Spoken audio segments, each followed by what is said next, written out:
everybody, it's Thomas B. Dair here with a brand new story upstart.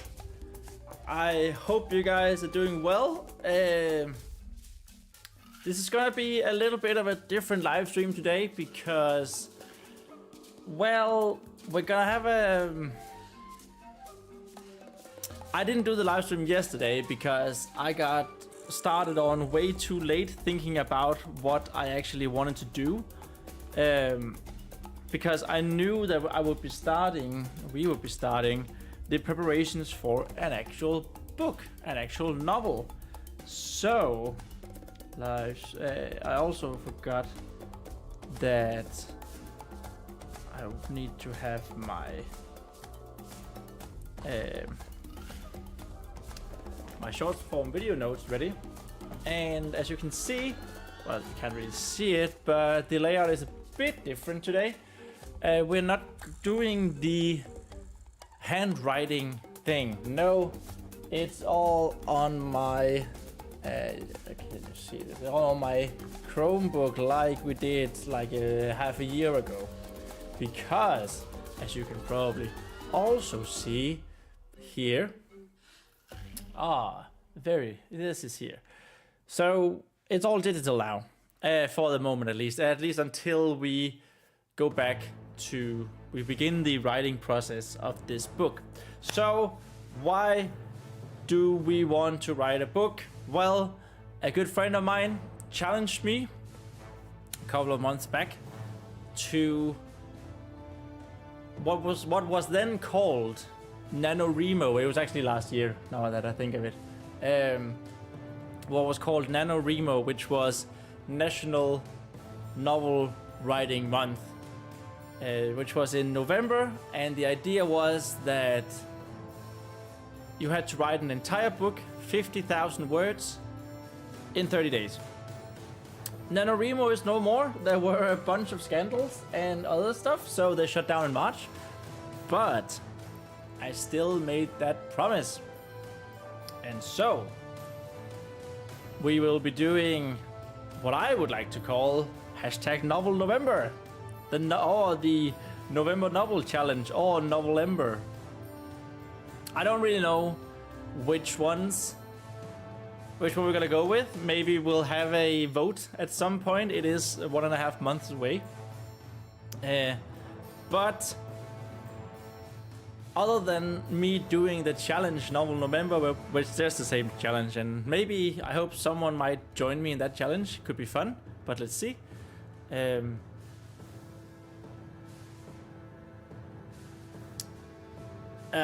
Completely lost my train of thought there.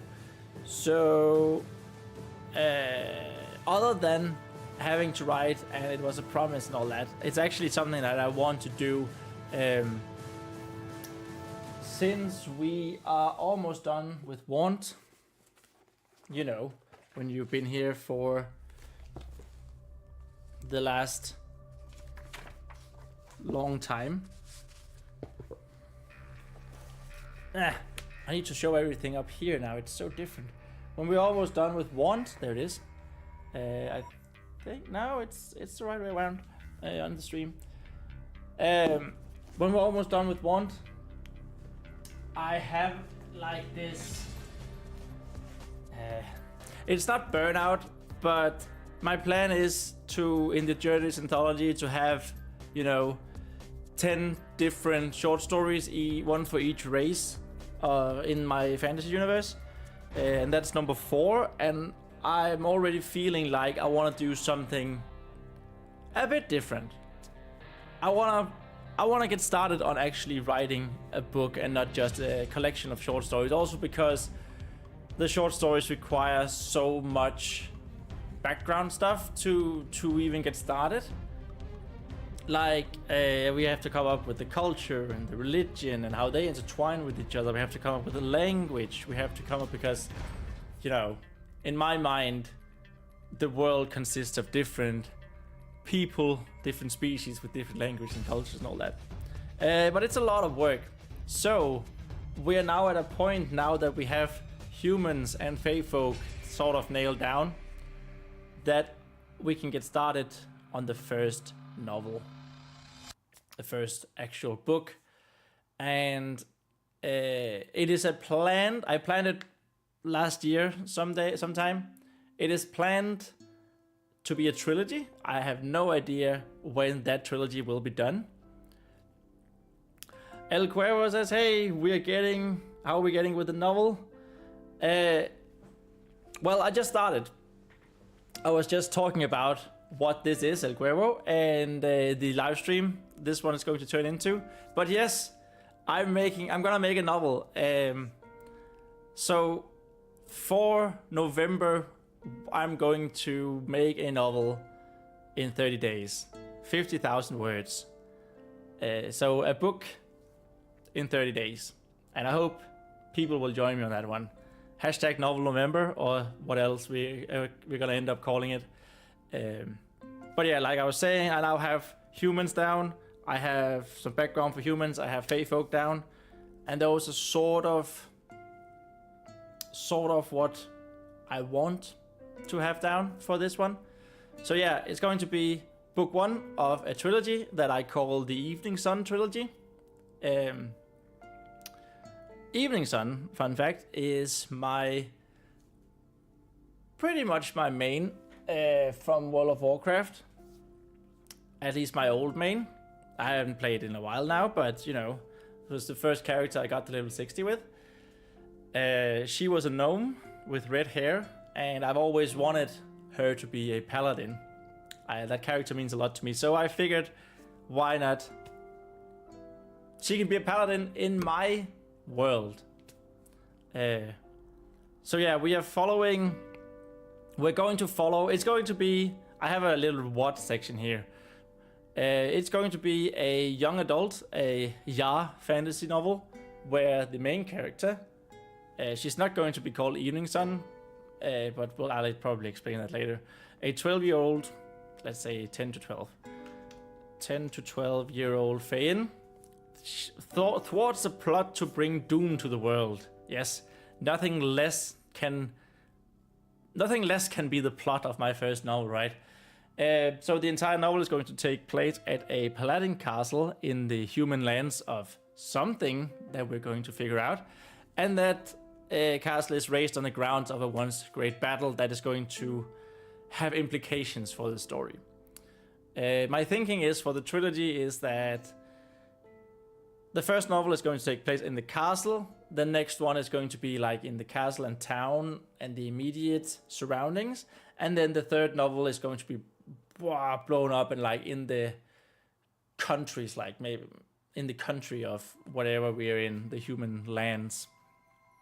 So we have a nice scaling bit of story, but we keep it fairly simple with the first one. I'm super excited about this idea. And as you can see, the title for this live stream is The Hero's Journey Novel Preparation Live Fantasy Book Writing. It was the reason why I didn't do the live stream yesterday. A second, having a sip of water from my average size mug. Yeah, I'm the small one, as always. Where were we? Yeah, the hero's journey. So I have done some stuff in the background. I have made a checklist of what we want to do. Description of humans, description of Fae, description of the Knights of the Lily. I have done some of that for humans back when we made Danger, the second short story. Description of whatever great battle this was going to be called. This was included the War of the Wilted Lily. So Knights of the Lily were an order sworn to protect the old human religion, and they split up into two. They split up into the Templars, who played a fairly big part in Danger, and the Paladins, who's going to be playing a big part in this story. A description of the Paladin Order. Then I need to make some prophecy, because a prophecy is always cool to have. I think it can bring direction and bring direction to the novel and bring some mysticism, to the world or to this book. We're going to be making personas, we're going to have a story structure and so on. The story structure is actually the one that I want to be looking at today, and that's why we are talking about the hero's journey. Because, and this is the reason why I didn't live stream yesterday, I made a slideshow. Yes, I did. The hero's journey and Star Wars. That's what we're calling it. So I'm going to be discussing the hero's journey and relating it to Star Wars because I thought that could be a fun piece of content, like specifically a Star Wars A New Hope, the first one. Just to have the groundwork laid down, and then we're going to make the story through these rules, basically. Cool, I love PowerPoint. El Cuervo, that's what I want to hear. I was kind of nervous that this wouldn't go over well because I don't know how long it's going to be. I'm trying to keep it short, but I still think it's a nice little thing to have. So we're going back to 1949, where Joseph Campbell created the monomyth. The monomyth, he made a book called The Hero with 1,000 Faces, or The Adventure of the Hero. And in this, he took a bunch of myths from religions, and he saw that they all sort of had the same structure, right? 17 different categories he put them into. This is not what we're going to follow, this is just sort of the background. But anyway, started at an equilibrium, go to a call of adventure, refusal to call, supernatural aid, crossing the first threshold, belly of the whale, road of trials, meeting the goddess, woman of temptress, atonement with father, apotheosis, the ultimate boon, refusal of return, magic flight, rescue from without, crossing the return threshold, master of two worlds, freedom to live, new equilibrium. Something I thought was quite funny about this actually is want that I'm building up through Dan Harmon's Story Circle. Dan Harmon's Story Circle is another take on the hero's journey, but he actually also had a point called Meeting the Goddess, or I think Finding the Goddess. Anyway, in 1992, and then different versions up to 2007, Christopher Vogler made The Writer's Journey, and that's what I learned that this was called the hero's journey. It's a sort of like the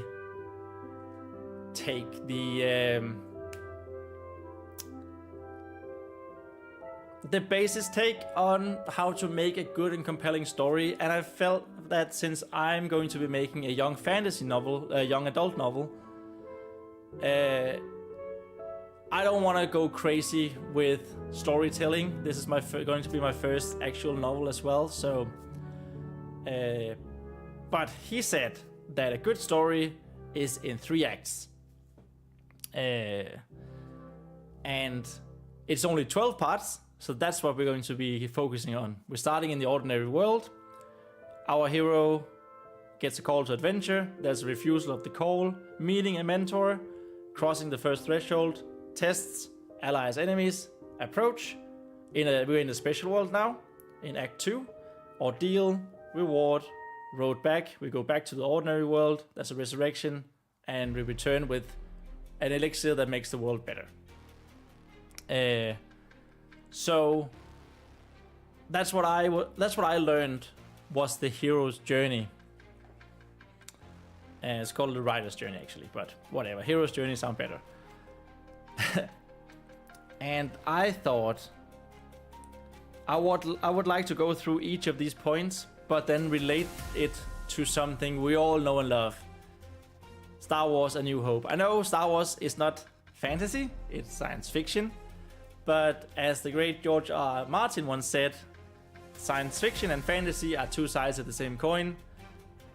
The only thing is that in science fiction, you are explaining weird stuff through magic. I don't know, you're explaining through science. So like you have lasers, lightsabers, whatever, the force. And in fantasy, you explain it through magic. You have dragons, you can control the elements, all that jazz. And how do they fit together? So we're gonna go through each of the points, each of the 12 points in the hero's journey, and then we going to see how how they fit together, the hero's journey, because Star Wars, the first one, is like the epitome of classic storytelling. I was taught about archetypes and the hero's journey using Star Wars A New Hope. Of course, this is done retroactively. I've made a link here. I should probably actually have a link to the presentation in my somewhere in the description or something. Let me just do that real quick, actually.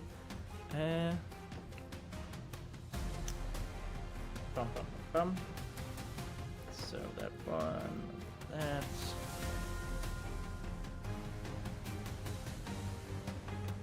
Share. Anyone with link can view it. Copy link, and then I just need to go in here and then link.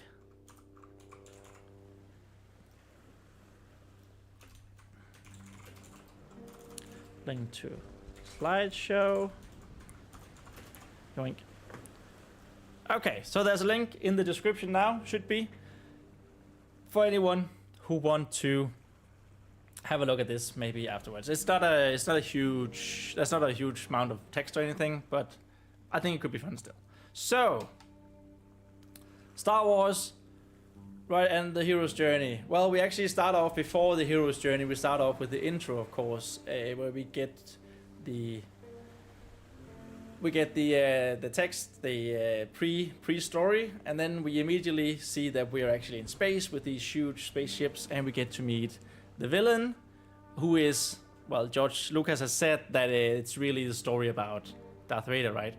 And we get to see Leia put her message into R2-D2 and then ending up on Tatooine. Anyway, now the hero's journey starts. Hero's journey is, of course, the journey of Luke Skywalker in A New Hope. So we start off in the ordinary world, the very first point. We see the hero in their everyday life. In Star Wars, that is Luke on Tatooine. He and his uncle Owen are trading with the Jawas. We see Aunt Beru. She's like, come back, there's dinner's ready, blah, blah, blah. It's a humble life, it's a simple life, they're moisture farmers, fine. Then we get the call to adventure, the initiating incident of the story.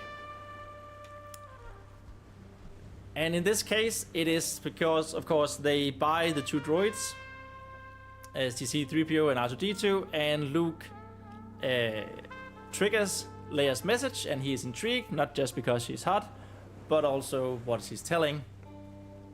And then, through some turns, we end up at Obi-Wan Kenobi's place, where Obi-Wan Kenobi tells Luke about the Jedis and show him Anakin's lightsaber. Luke is intrigued. This is cool. Something different from the everyday life. Then we're going to jump ahead.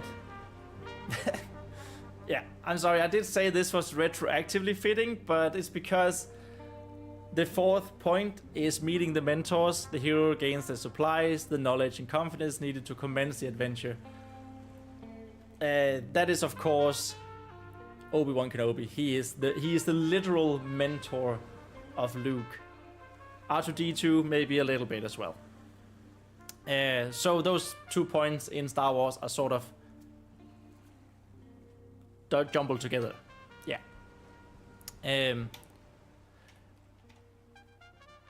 We go on to 3, refusal to call. The hero experiences some hesitation to answer the call. Yeah, Luke is like, I can't leave my aunt and uncle. I can take you to Mos Eisley. Obi-Wan Kenobi want him to go with him to Alderaan, of course, and join in on the Rebel Alliance. And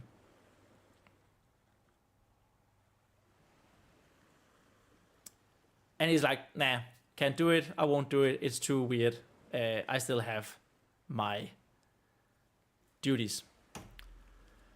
Then we go to the crossing the threshold, the 5th point. The hero commits wholeheartedly to the adventure. What makes Luke do that? Well, it turns out the stormtroopers were going after the droids and they have killed Luke's uncle and aunt. And that's not very good.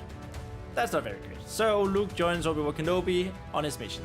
That is his. That was the perfect music. Can I just say that? That was a perfect music for the crossing the threshold point into this special world from the ordinary world. Now the adventure is going to happen. We move on to this 6th one. Tests allies and enemies. The hero explores the special world, faces trials, and makes friends and enemies. In this is, of course, Han, Solo, and Chewbacca are the allies, the friends that we're going to rely on for the rest of the story. And we get another look at the Empire. You know, they've already killed the aunt and uncle, so they're pretty shit, but we get another look at them and Darth Vader. And then Luke has his first Jedi training. That's his first test. And he ends up, you know, blocking these shots blindfolded from a tiny little droid there. I tried to get a screenshot with the laser, but I wasn't good enough. I wasn't quick enough. And Han is all like, you know, I've heard about this. It's called luck. If you. I don't believe you at all. And we see the enemies blow up Alderaan just as our heroes are approaching. So it's pretty, like Mr. Mackey would say in South Park, it's pretty bad, okay? Yeah, it's pretty bad. Anyway, we jump straight ahead to the 7th point. The approach to the innermost cave. The hero nears the center of the story and the special world.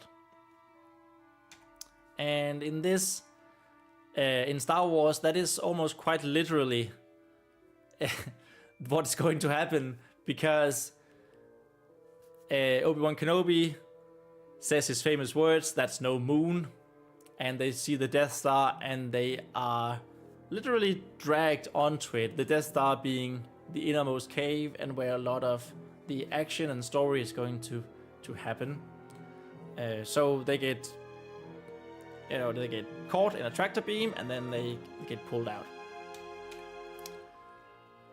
Pulled in. And this is where the ordeal takes place. The hero faces the greatest challenge yet and experiences death and rebirth in different ways. Multitude of ways, let's say that. In Star Wars, we are on the Death Star. It's the ordeal where Han and Chewie and Luke are going to figure out a way to escape. And they figure with Obi-Wan Kenobi, they figure that Princess Leia is there and they want to help her, rescue her. And then Obi-Wan Kenobi has a showdown with Darth Vader where he, of course, dies. Yeah, so sad. It is actually quite the big moment.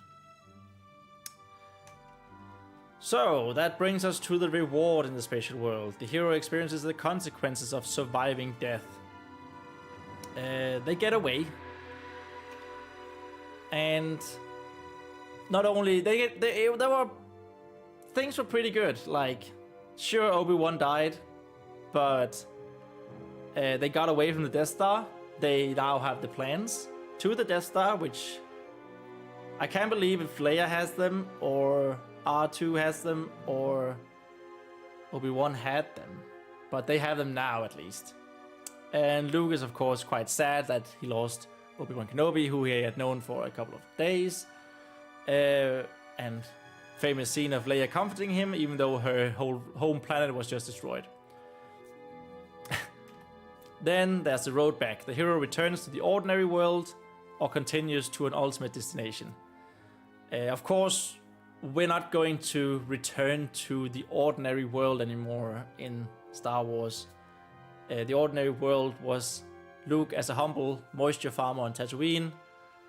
But we are going... He's a fully blown rebel now.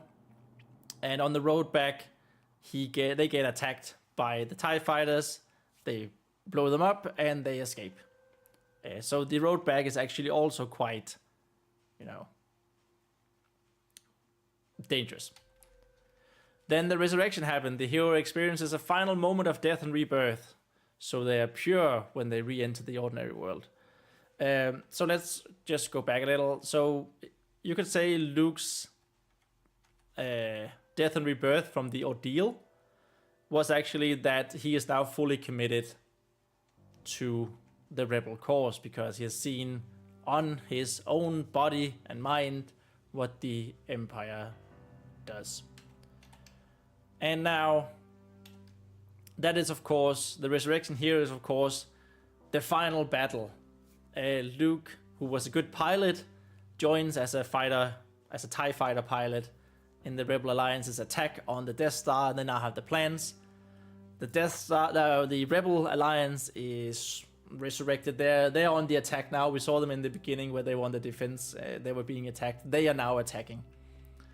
And we get the final showdown between Darth Vader and Luke in the... I don't know what... It's not a TIE... Not a TIE... What's it called? TIE fighter? Yeah. This is an X-Wing. The other one is a TIE fighter. I don't remember what Vader's vessel is called. But of course, Luke blows up the Death Star. And that brings us to the last point. Return with the elixir. The heroes return with something to improve the ordinary world. Which is, of course, the Death Star has been broken. And we get the final scene of them being... applauded as heroes of the story. So now, sure, Luke is not the person he used to be, but he did make the world a better place.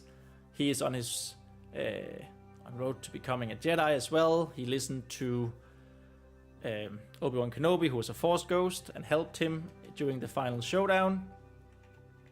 And everything is happy and good until the next story or movie. So that's the story structure that we are gonna go through, and I just thought it would be really fun and cool to relate it to something such as Star Wars. But here it is, the writer's journey. So today we're going to plot some or all of them, all of the points into my story, and let's see how we go about to do that. I don't know if that was fun or not. I thought it was kind of cool.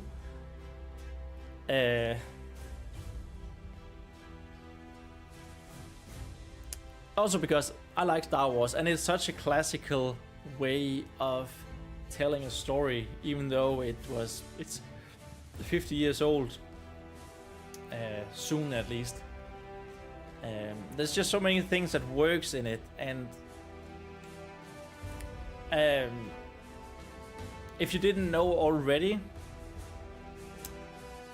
Marvel Cinematic Universe, pretty much all the movies are this here story structure, almost to a T. That's how well this story structure works. Just a fun fact. about that. Okay, so I was around 29. We have Heroes, Journey, and Star Wars.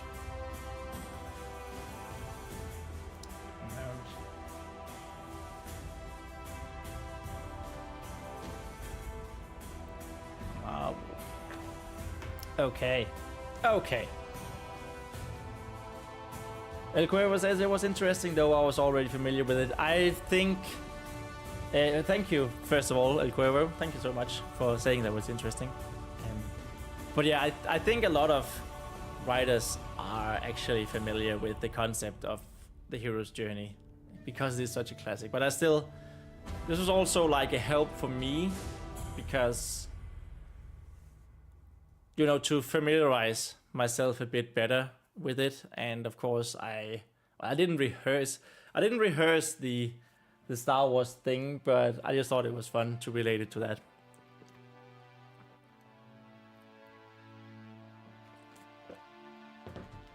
So yeah, I wrote down some key story beats, but let's actually story. Yeah, that was true. Story structure. The hero's journey. By the way, El Cuervo, when you were taught the hero's journey, did you get to use Star Wars as well, or was it a different story? Hero's journey. The Wikipedia one.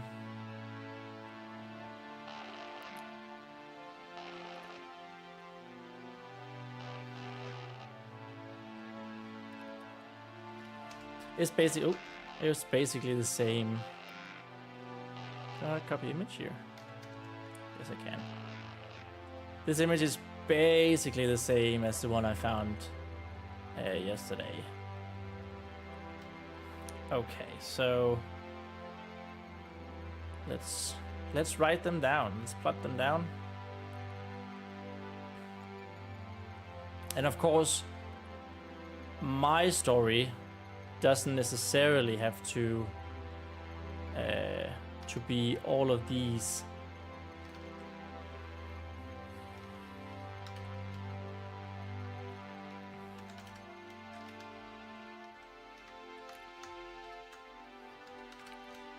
All of these different well, just like Star Wars mixed up meeting the mentor and what was the second one? I already forgot it. The call to adventure. Like, it's just the structure. We don't have to follow it through and through. It was with you did it with Lord of the Rings. Yeah, okay. You know, I could have done that.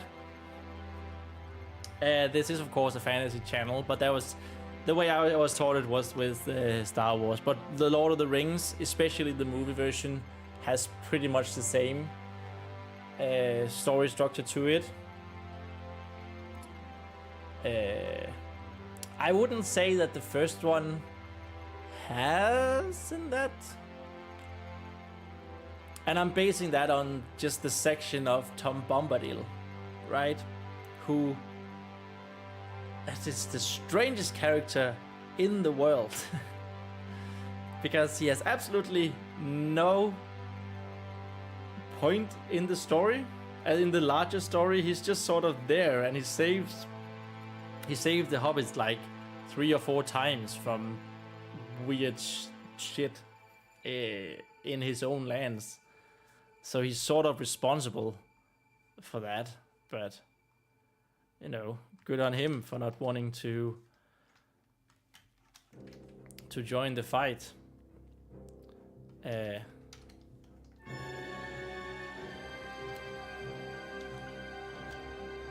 But yeah, let's just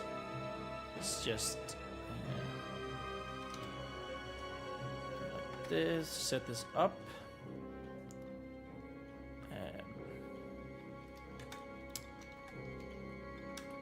I don't really have any idea on how much we're going to do today. If this is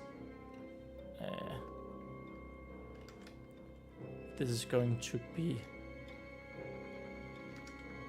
the whole entire thing, which of course is up to what do we say? Everything that we make in preparation is of course probably going to change at some point as we get closer in on the story, what we want to say with the story, what we want to tell.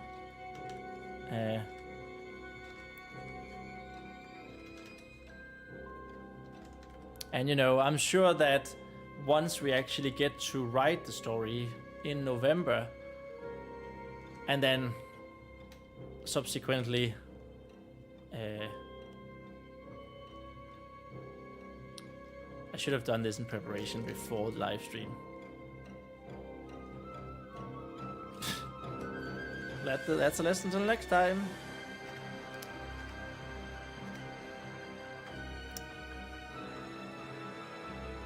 But yeah, once we start revising stuff, I'm sure that we're gonna get different ideas, epiphanies, revelations, and that's going to. So I'm also sure that the entire first draft that we are going to hopefully create within a month is not going to be. Definitely not going to be the final version. I think there's going to be a lot of changes because you guys have seen me when we write want, for example, a page such as this. You can't see it because of the light. Okay, cool. But a page like this, if I need to, this has for danger, I noted down every single. No, that was not danger. For fly, which I think is this one. For fly, if you still can't see it, I don't know why I said this one. This is Fly, my third short story, and for that I noted down how many words when we digitized it, and how many characters there were on each page, and in just in general. For me, when I write by hand, I can actually show that. So let's go to stories. Let's go to journeys. Let's go to fly, and let's go to there it is. So yeah, it is. Fly was 35 handwritten pages. Yes, thank you. And as you can see, got it. It is an average of 346 words per page. So if I need to go 50,000, we can do it here. Sum of 50,000 divided by this.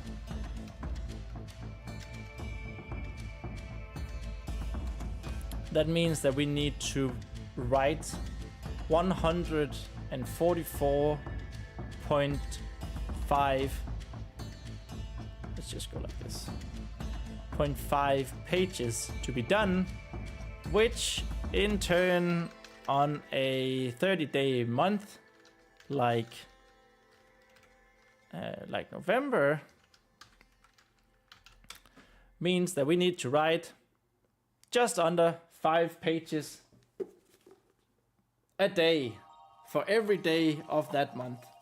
So 5 of these every day. Like for one at least, I've done 2, maybe 3 pages in 2 to 3 hours. So I'm thinking about live streaming the whole thing every day that I can get to do it, and then write 5 pages. But it's just going to be like, it's going to be the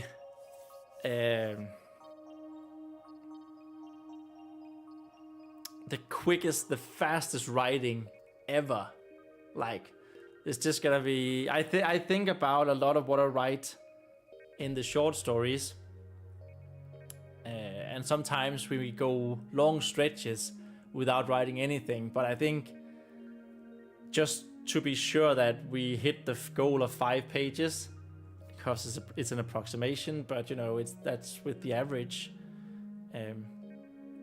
It's just gonna be straight on to the next paragraph, the next sentence, boom, boom, boom, boom, boom, boom, boom.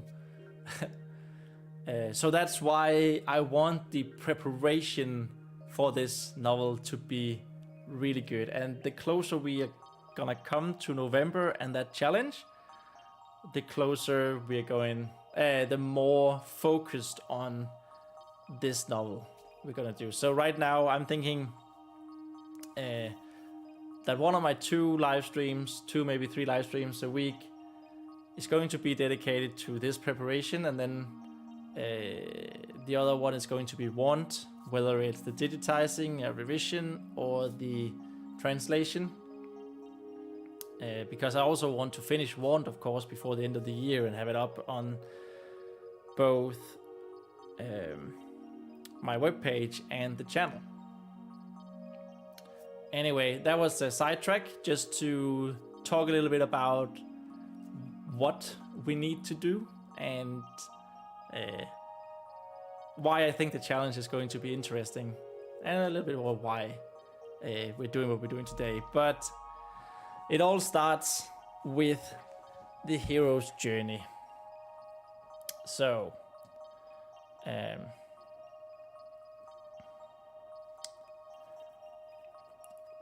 of course, I don't have personas yet. I've literally just I made some key story beats up here. Something that I want to happen. And that's sort of, I guess we're gonna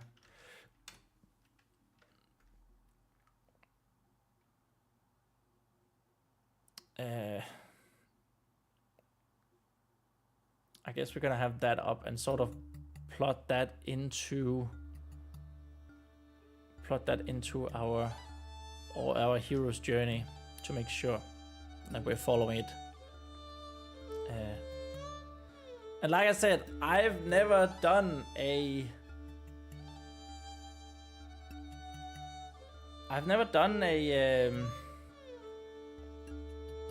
book before. It was my entire plan that I wasn't gonna write a book until we were done with Journeys Anthology. Still right here. But I just feel that I think it's going to be better pace for me as well, to actually feel like I'm making books as well. So I think the plan is, of course, finishing Want, hopefully before November. Write this first book in the Eveningsun Trilogy in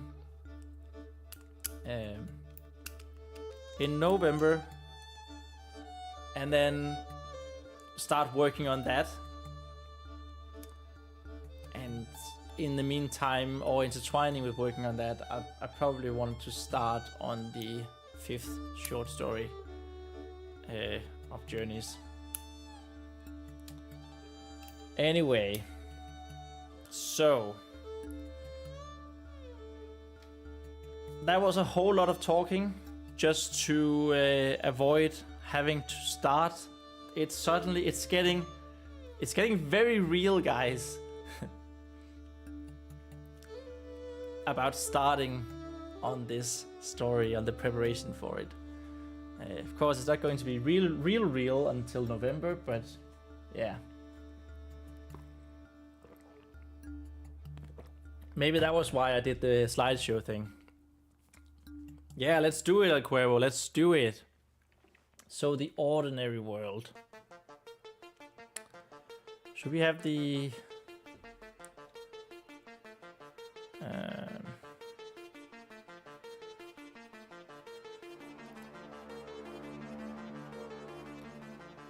Where did I... Ah, never mind.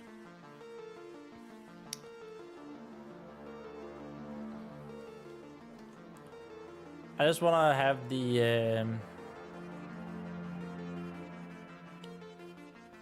I just want to have the... No, where was it? Here.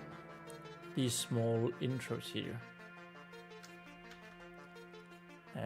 As a...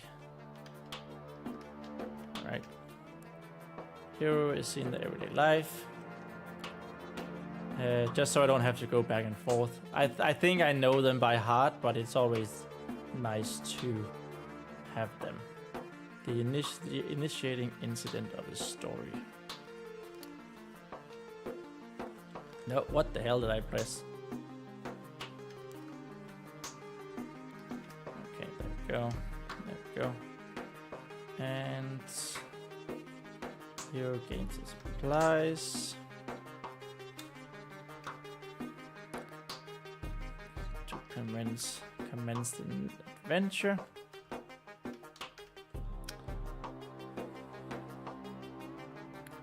The hero exercises. Consider. Oh, why is that underlined? What?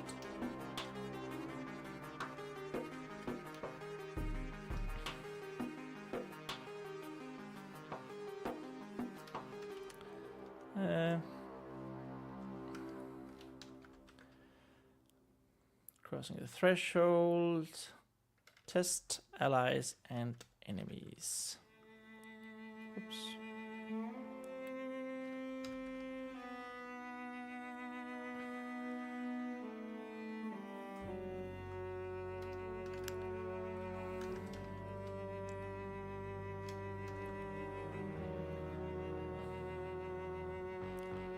Approach the cave, the ordeal.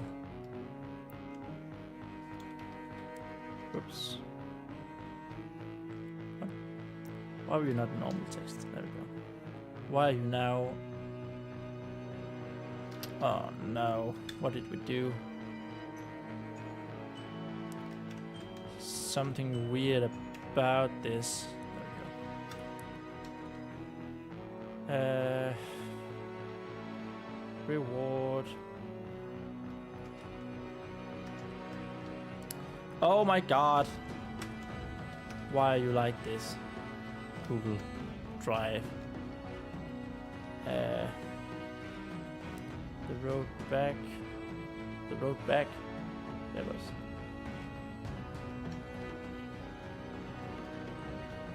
Ah, that's why it's because I press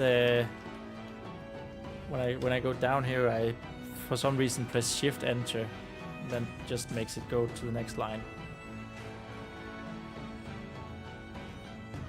The resurrection.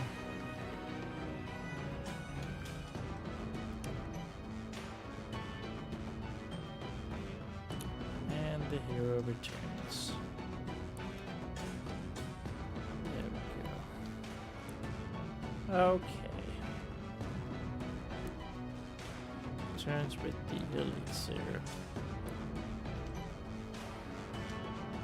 Go back to the deal to the inmost cave. Test allies and enemies. First threshold.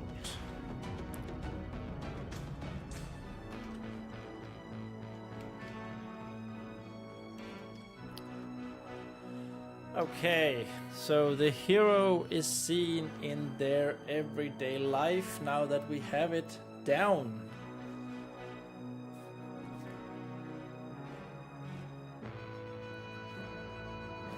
So our hero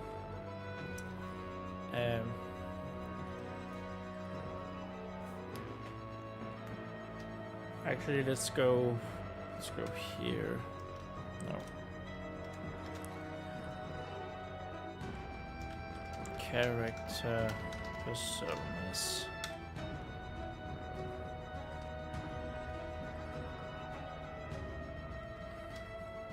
Main character. I have her called Vespa right now. Yes, it's a girl. Name may be to be determined. I'm not entirely sure it.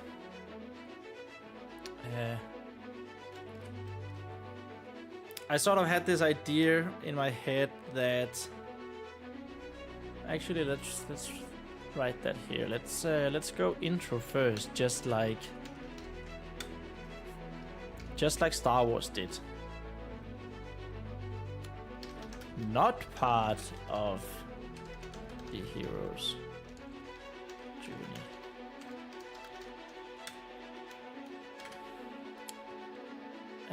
This is definitely something that can change. Definitely might change.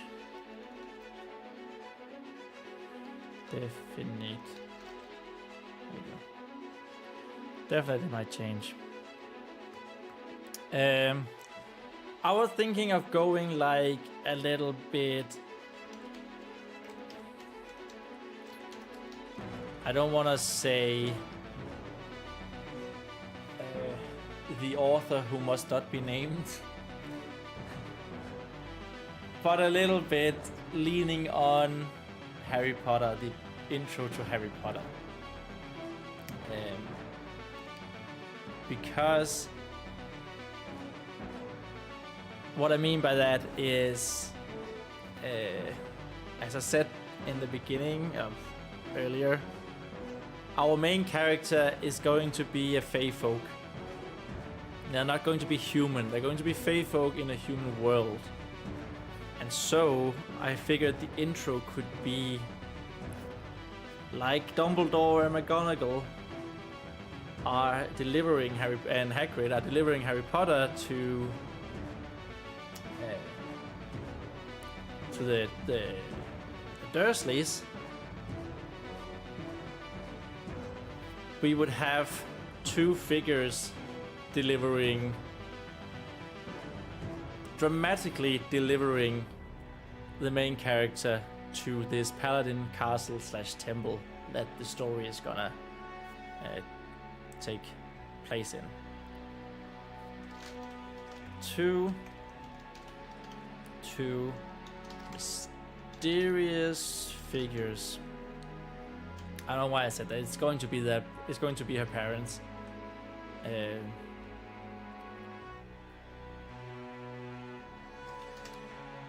MC's parents. But you know, we're not gonna, in this intro, we're not gonna explicitly tell that it's the parents, right?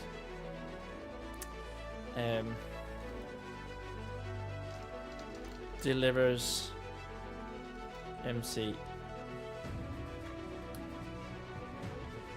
to the Paladin Castle in a dramatic fashion. At least for now, it's going to be a dramatic fashion, right? I mean, it sounds all well and good to say dramatic fashion. Oh, that's going to be dramatic. Just watch me undrama it, anti-climax it when we have to write it.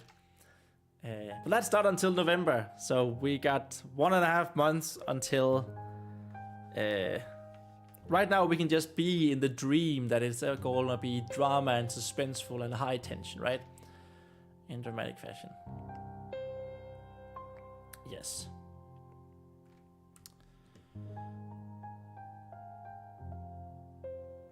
And that's when we wanted to go.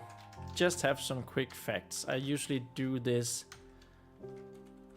before we have our character sheet. Where on earth did I Why do I have my character sheet actually? I have this I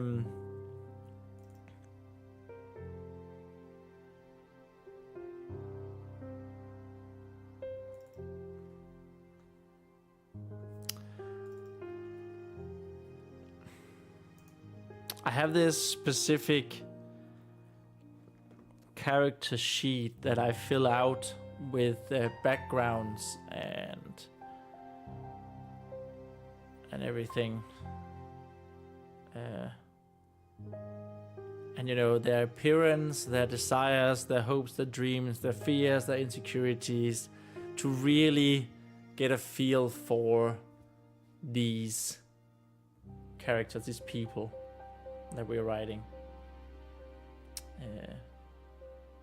I just thought that I had that as like a single. I should have that as like a single document. Anyway, I don't think it changed massively, but let's just go to Journeys here and let's go into Want and background. I'm just gonna grab the background for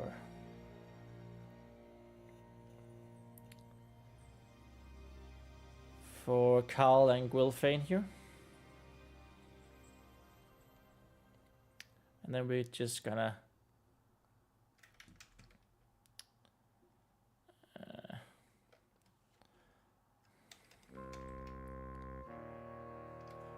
remove everything, so it's just the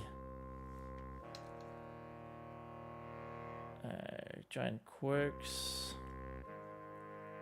I'm not gonna fill out this today,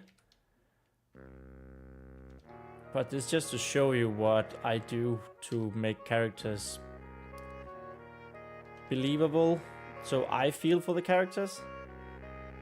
I know what they're gonna do, and it's not like, just like with the story structure, it's not like I stick to this 100%, and I often forget something that I write.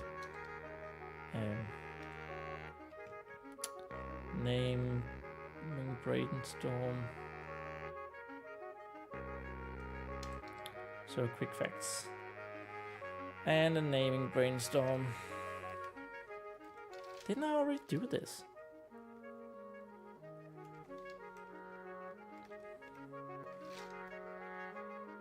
Do I already have this kind of document somewhere? Stories, Eveningsun Trilogy.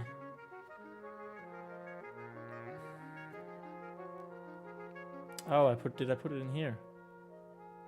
Okay. Yes, I did. Ah.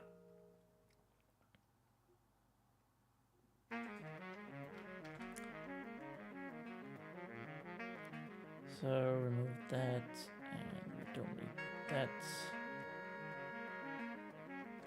Actually, you might need that. Here's journey code there. Naming brainstorm.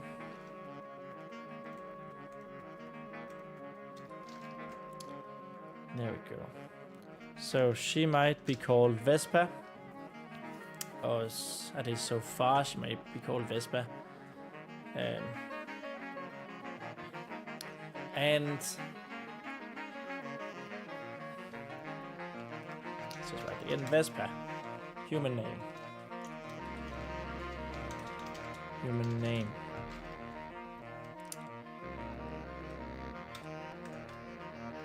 Something faithful name. Faithful name.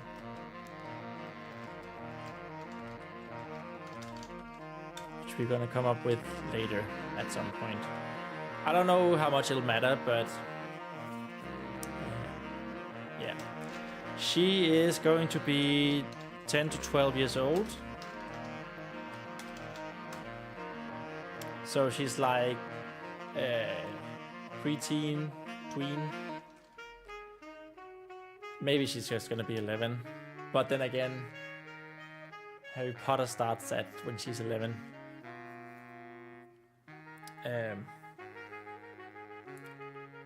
But yeah, I want her to be like these 10, 11, 12 in the first book. The second book, she's going to be older, 14, 15 maybe, around that. And then the third book is going to be her as 17, 18. So all of them is going to be young adults, but there's going to be a progression that hopefully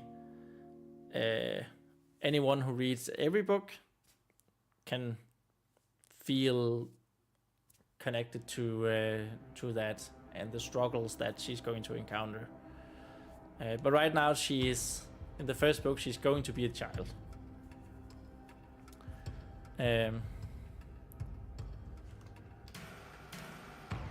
She is, of course, Feyen. That means she is very small. And what did we agree that Fays were in like height? How tall they were when they were adults?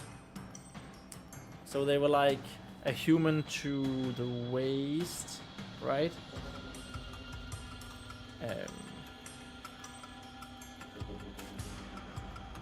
Which would be like just below 1.5 meters, I believe.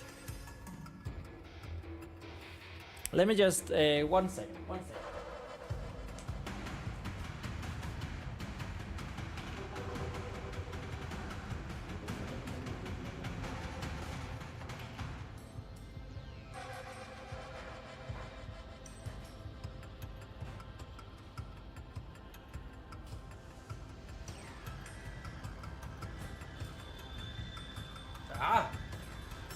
Measuring. Can't see the measuring. That's what we'll do. We will measure how long are my legs. So they're like 1 meter to 1.10 meters. That's shorter than I thought.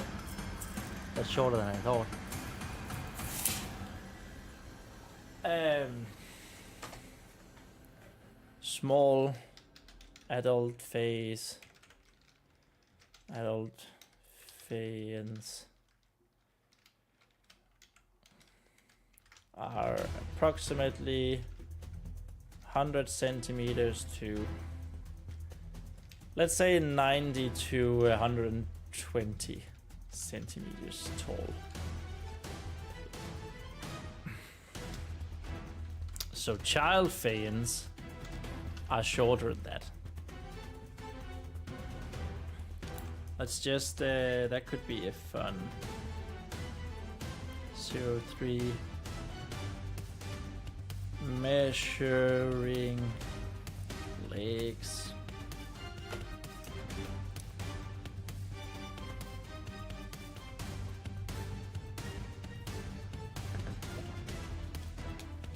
So it's this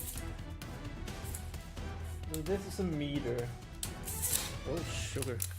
Did I say 120 was the max? That's sort of there. You can't see it, but it is here. So we have 70 here.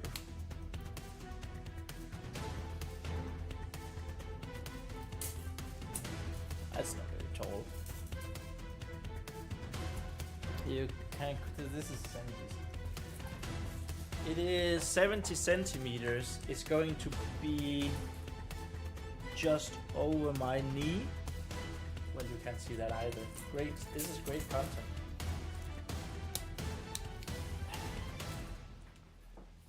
So that is a tiny, tiny person.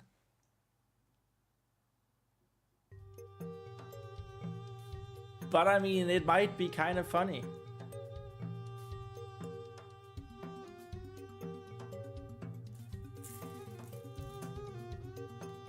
So she's 60 centimeters.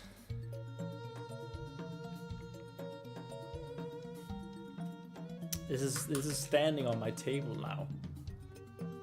This is 60.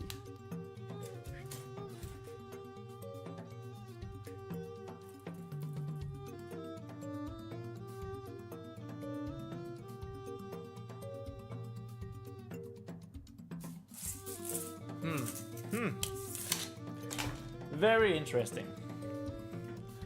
We're gonna say 50 to 70 centimeters tall.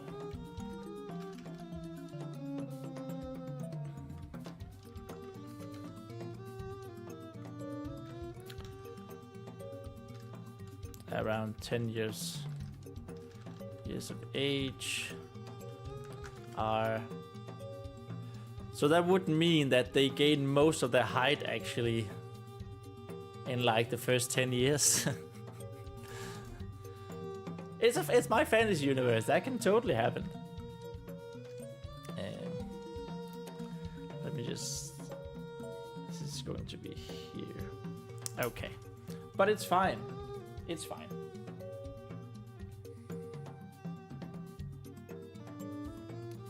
So she's small. She is red-haired. And not just red hair that we have in real life. No, I mean actual red hair.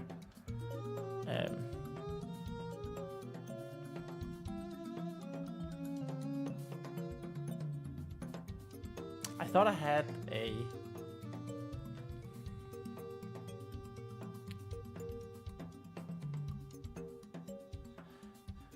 Is that a thing? Still? Whoa, Armory.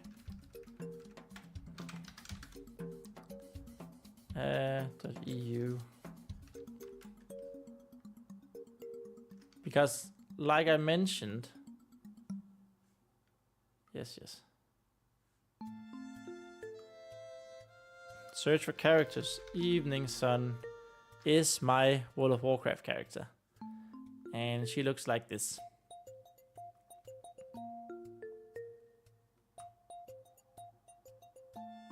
Oh, it's loading.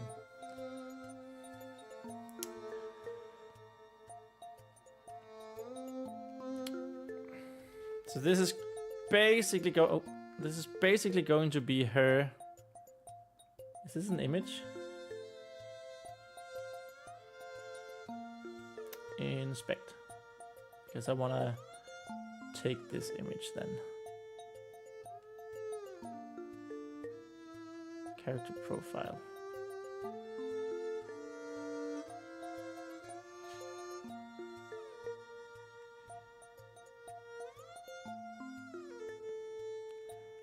I'll figure out. But this is the type of red hair. I can't point at it. This is the type of red hair that we're talking, like actual red hair. Red hair. Copper eyes. And I think I want her prone. I think it could be created. So like she's a child, of course, but she's going to be very imaginative. Prone to daydreaming and make believe. And I think that could be a fun thing to cause trouble for her at some point in the story, because people are just used to her making up these different scenarios, and she's going to uncover by accident a greater conspiracy in the castle, the paladin, within the paladin castle, paladin order.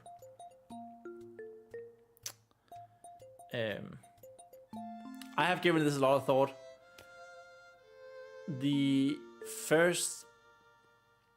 I think I made the groundwork for this trilogy, this story, like sometime last year. Maybe it was even a year ago. Maybe in October or November last year. And then I've sort of just been sitting there stewing, and I thought about it from time to time.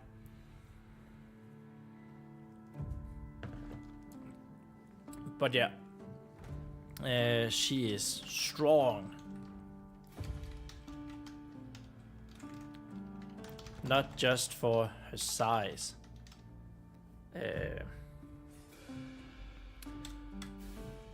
This is a general Feyan trait that are actually quite strong.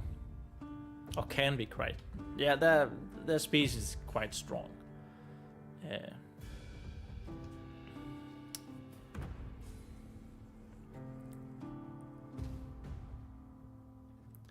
And let's say she's stubborn. She's stubborn, but kind.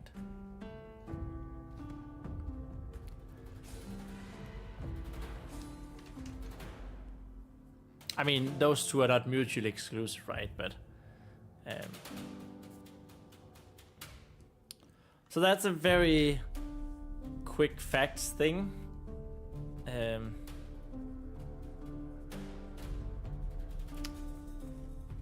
Let's bring this over here, and this one as well.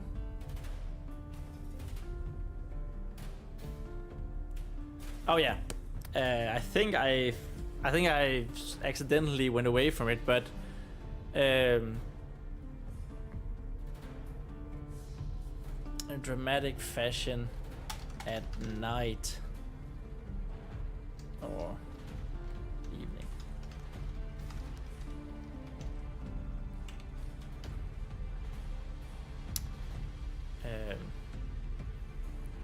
Her name is...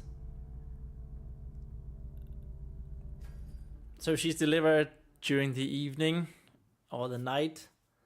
She is found by someone who then names her Vespa, which is short for Vesperu in angelic and demonic in this world, or the holy language, the blessed language for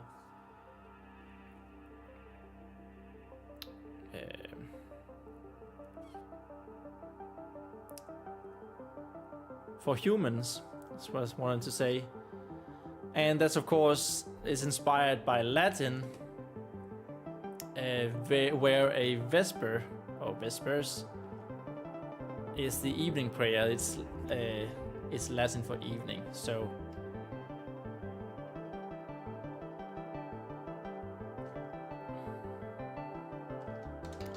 blessed language.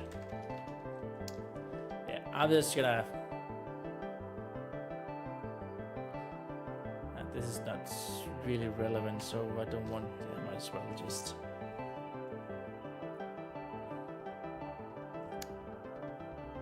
The language of the five pillars. Language of the five pillars.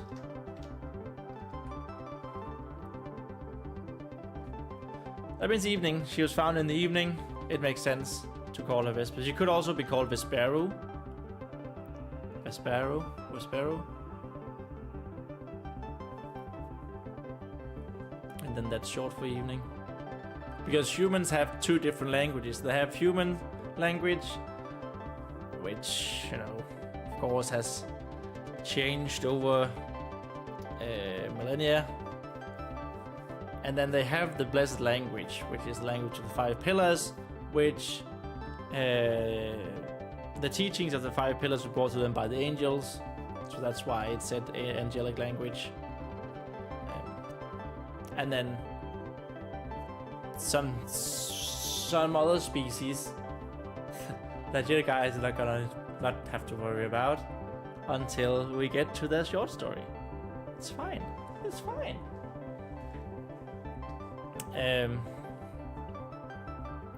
Yeah, so the intro here, supporting character 1, supporting character number 1, let's see, 1.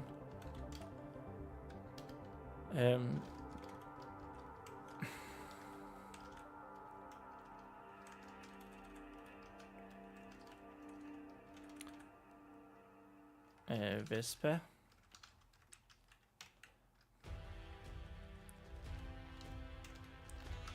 Delivers Vespa. Again, name might change. Name may change.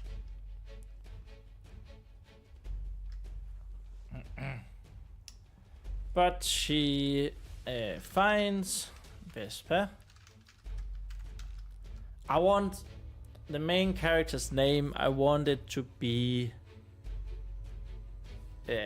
recognizable. I want it to be a little different, and I want it to be easy to read. That's something I found out from Fly, where main character Wurusu. We of course also had Huohun and Tuweihan in Calamity.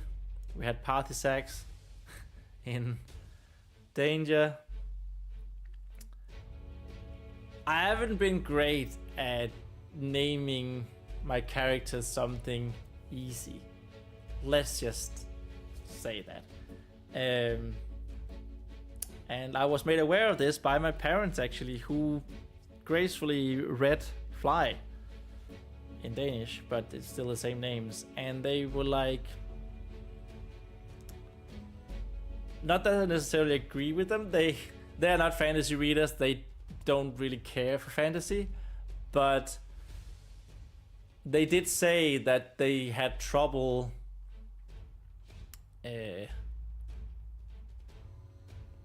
remembering the character because the name was difficult, and I think that's a valid criticism, constructive criticism. So, like in Fly, we had Wurusu and her sister Ilikasi, but Ilikasi wasn't. Her nickname was Ili by Wurusu, so that was much easier to say and remember. And we only used Ilikasi like when Wurusu was quite angry with her.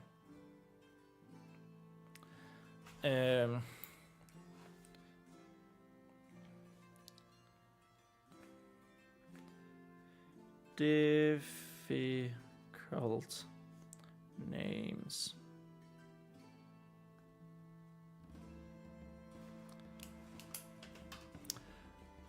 So yeah, I think it does have merit to have names that are easily both recognizable, they're different, and they're not too difficult to read or say. The book I'm reading right now, The Gods of the Weirdwood, the main character is called Kahan. Simple. Different. Fantasy-like. I feel like Vespa could be the same. But if we did name her the entire name, Vesperu, Vesperum,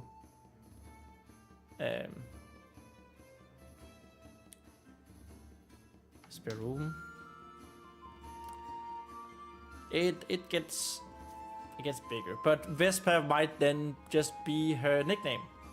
We might figure that out, or I might change. I just thought it was funny to relate it to real world Latin, where evening was the word for evening is vesper. And it also had another one which I thought was kind of cool. The vesper, the definition of vesper is an evening star, and a star is a sun, of course. The sun is a star, of course. So you know, evening sun, vesper.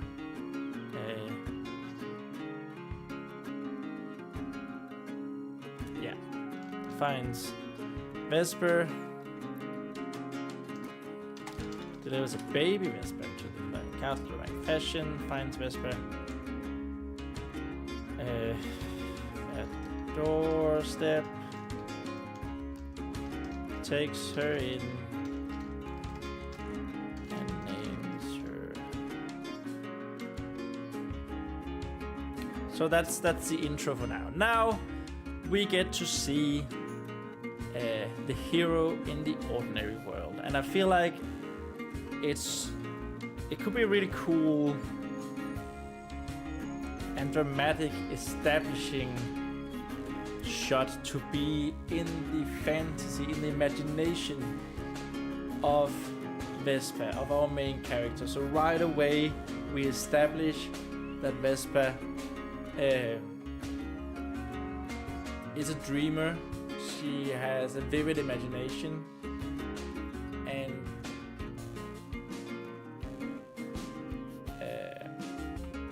like that can be quite dramatic as well, right? She could imagine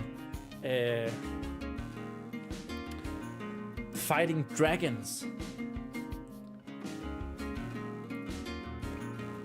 That would be so, and then we just like it would be in medias res, like boom, we're into the action, and that action stops because she's not doing her chores or something, right? Oh, sorry. I think that could be a really fun beginning. So because this is a child, she's going to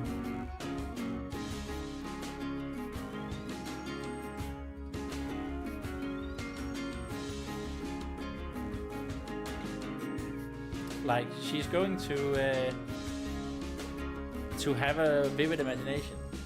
I feel like I just said that a couple of times, but it's good to bring home the points, right?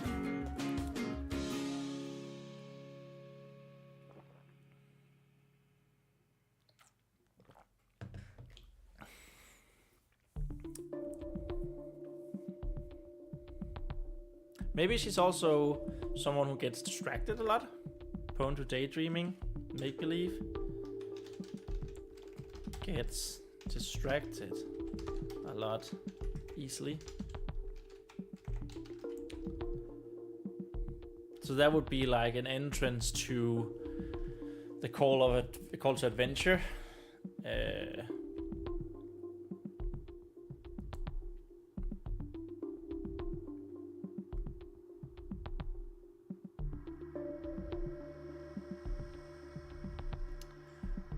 I just realized something that would need to know. Is this still the same? It's not the same. Is it over here then? Key story beats. No. Personas. Oh, this is one. Everyday life at Paladin Castle.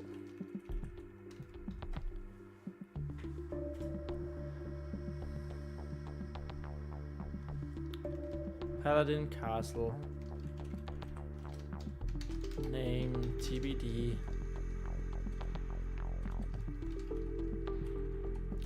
And the everyday life. And I feel like everyday life here. So I was recently at, I don't think you can see it, Tower of London, when I was in London. And let me just tell you, if you're ever in London, go goddamn see Tower of London. That was so cool. There's so many myths and stories, and of course crown jewels are there.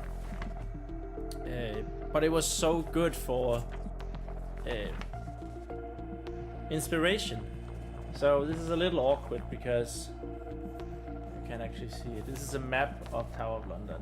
And of course my green screen is, well, what am I doing? You can do that on, you can do that here. Tower of London map.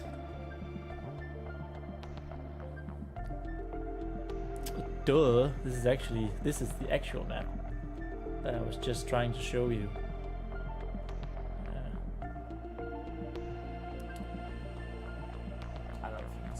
Probably can we do like this? It's better, I guess. But yeah, it's this entire society.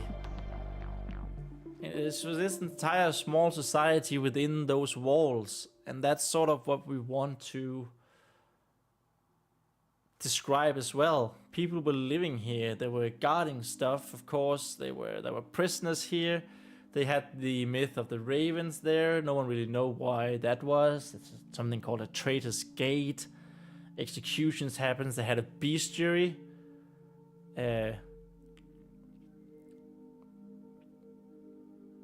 it was so interesting. So yeah, I think that's probably going to be a big inspiration for life, everyday life at the Paladin Castle. Inspiration.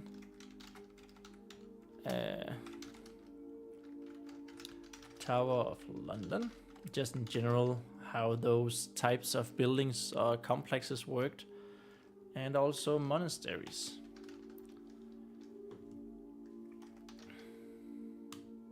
The Paladins are, of course, a religious order, so...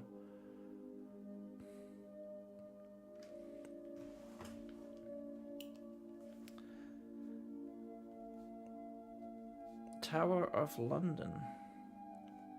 Go there if you have the chance. It's a little expensive, but it's very cool. Very, very cool. I was there for about 2 hours and I didn't even get to see everything.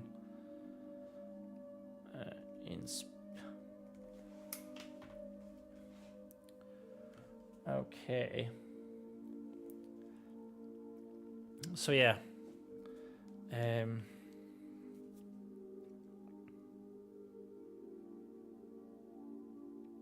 Ooh, another good thing about this.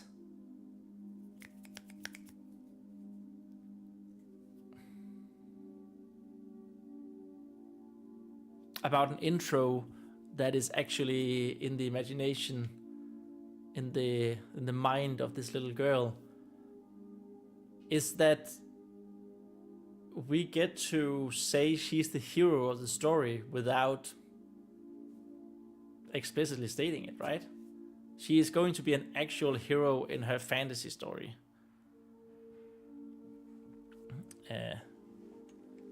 That reminds me here. Kind, stubborn, prone to daydreaming. I mean, we can even say, even tell that she's strong in this ordinary world.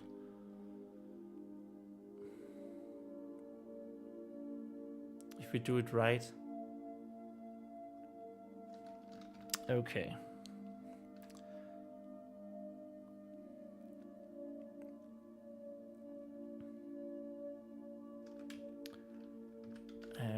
We meet Vespa, our heroine, about to engage in a mighty battle with a dragon. With a dangerous dragon.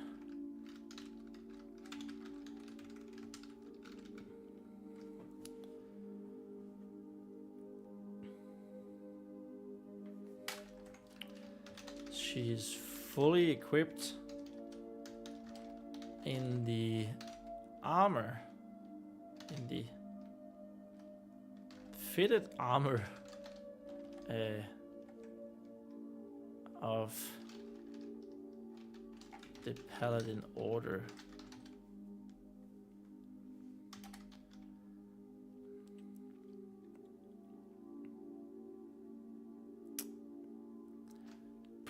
She's probably just like a sword and board character, right? She's just she have a shield, she have a shield and her sword.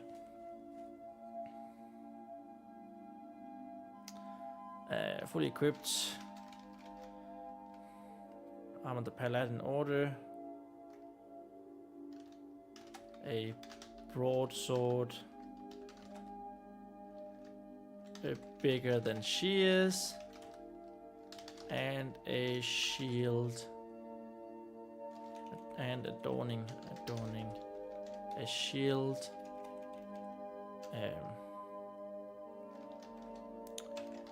Painted with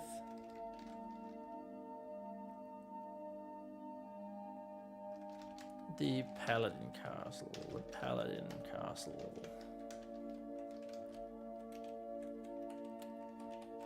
characters, of course, needs a name.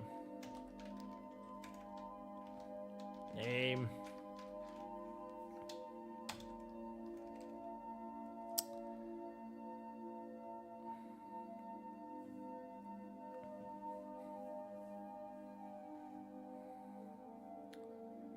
Mighty Battle.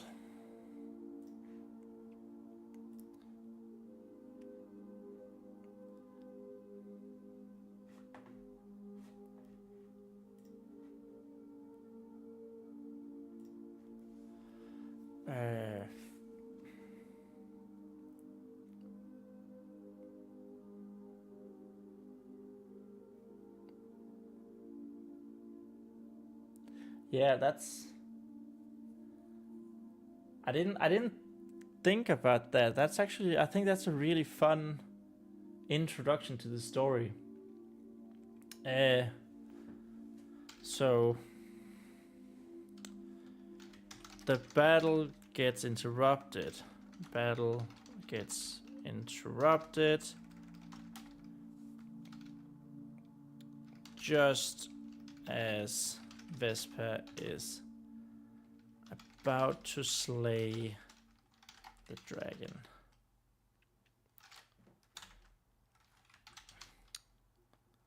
It's supporting character 1 asking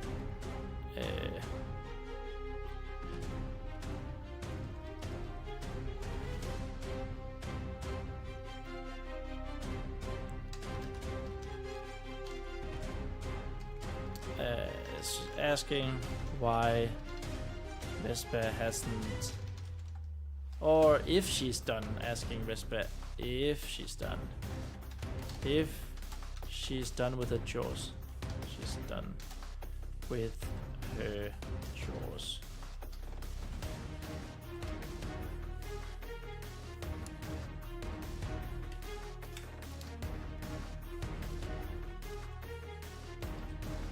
Oops.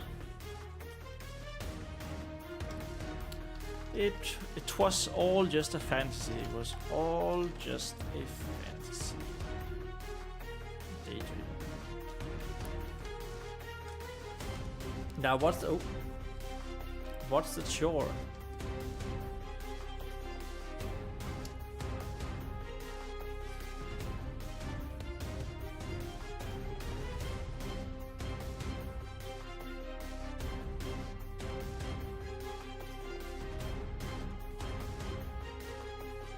You know what could be really funny? Like if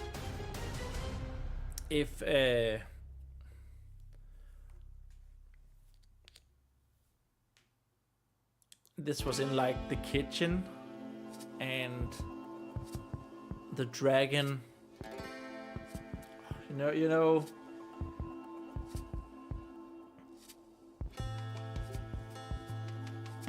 what was it called?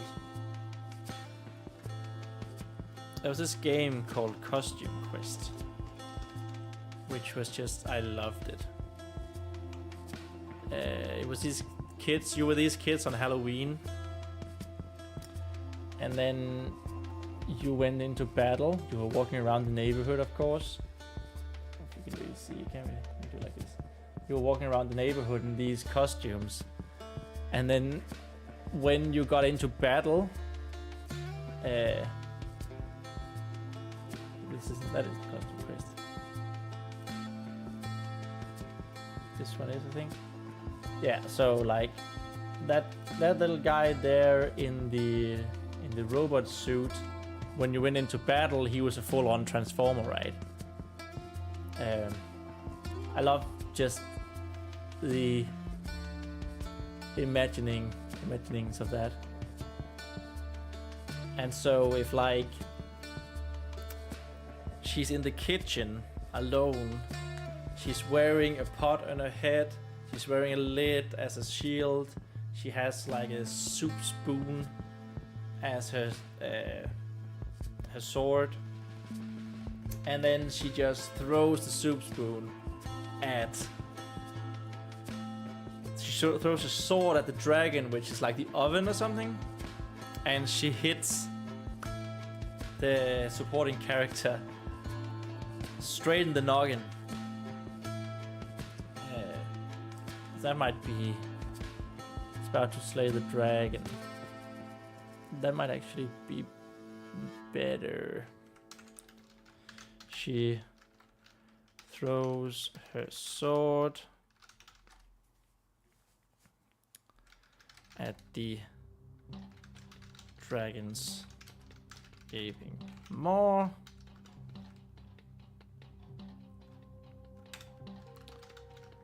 Turns out it was all daydream.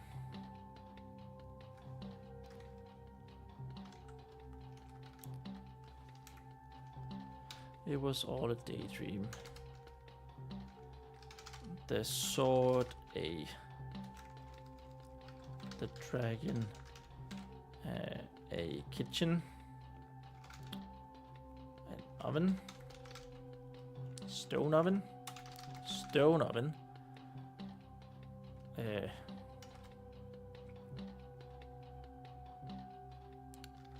the armor, pots and pans,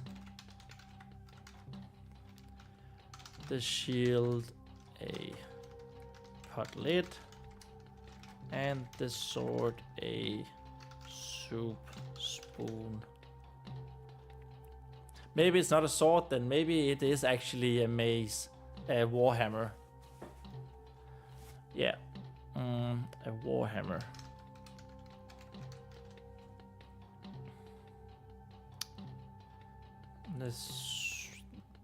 The warhammer,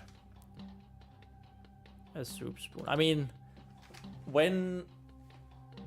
so different weapons have different characteristics, right? So at least when we think about it, so the warhammer, if you think someone have a hammer, if you think someone has a sword, shing, like the master sword here, which you can't see, but it is the master sword. You're like, that's a standard weapon. You're like the nimble, the quick, the fast. Shoo, shoo, shoo.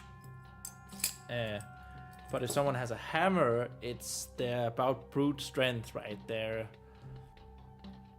not there, but slow maybe. I don't actually know if warhammers work like that in reality. Probably didn't. But yeah, you do have these associations, like hammers are slow and they don't slice, they crush. So it might actually be better that Vesper here would be having a warhammer in her daydream, and that also makes more sense if it is a soup spoon. And this soup spoon,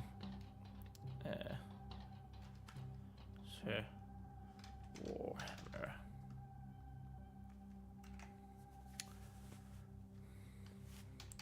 Which she threw and hit his one.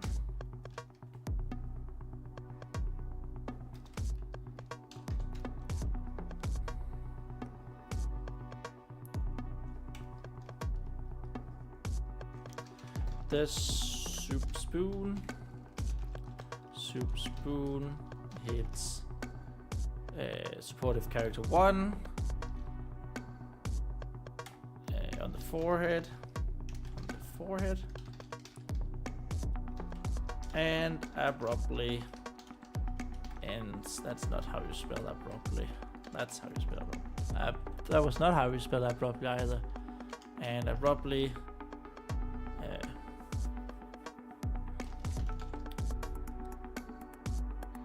brings the best back to the real world.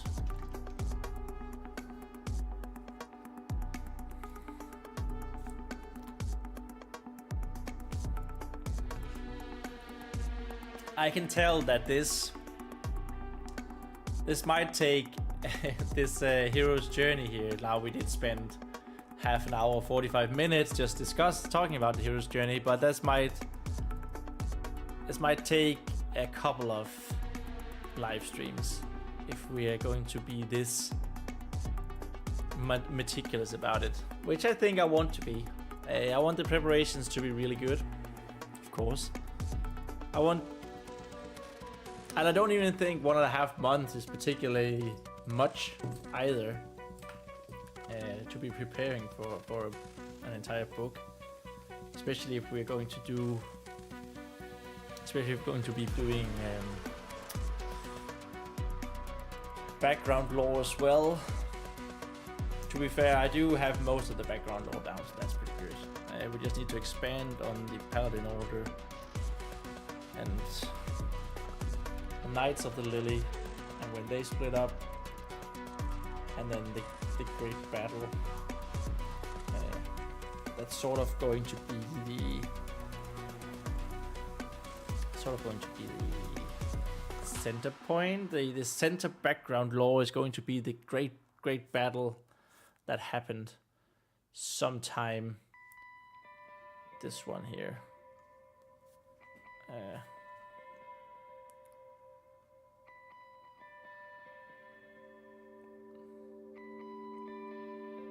This one here.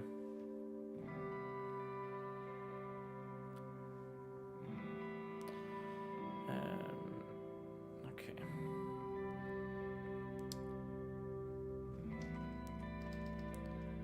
As supportive character 1. And supportive character 1 is going to be human. She's going to be really nice. A knight.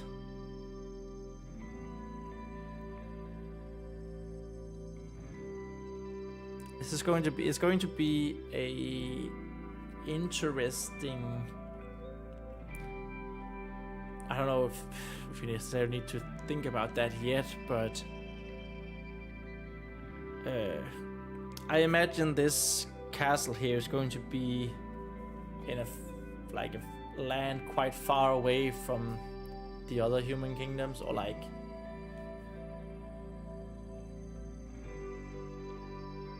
at least close to other races, or where the other races live. That's why we need maps. Oh, I need to make maps as well. Oh, there's so much I need to be doing.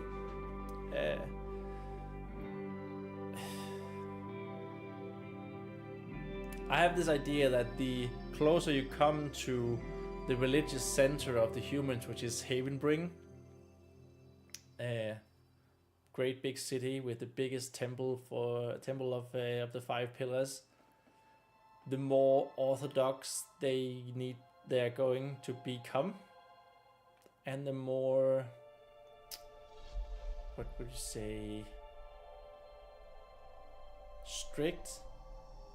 And this castle here is going to be quite far away from Havenbring. So there's of course going to be Vespa, who's a Fae,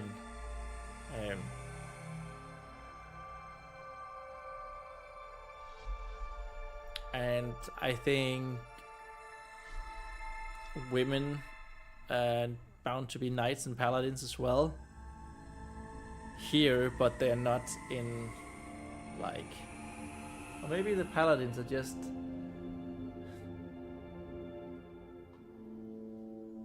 different from the Templar. The paladins are different from the Templars. The paladins are defensive. They're all about water,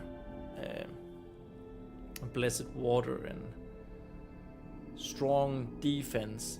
Whereas the Templars are about fire, cleansing fire, and attack, aggressiveness.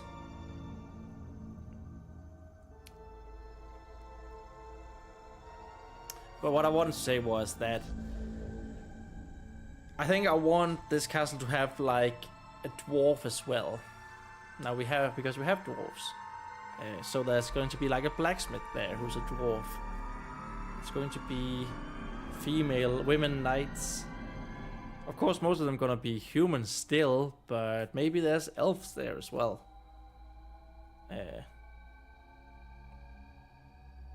Maybe. We'll figure it out. I definitely think I want it to be a dwarf blacksmith, a dwarven blacksmith.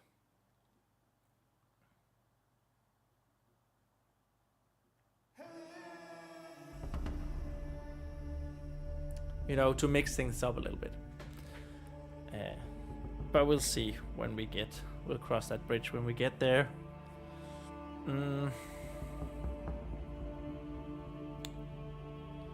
So, let's return to the chores.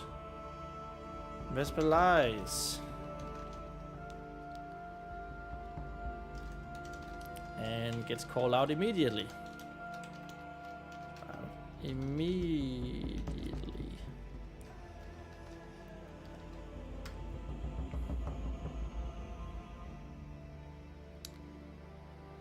Maybe she was going to deliver heavy shit, heavy crafting materials to the blacksmith.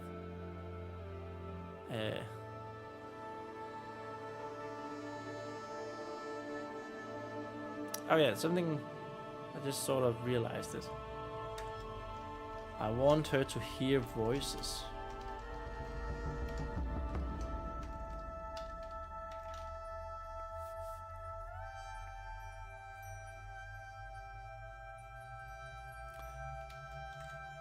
Not crazy voices. Crazy voices.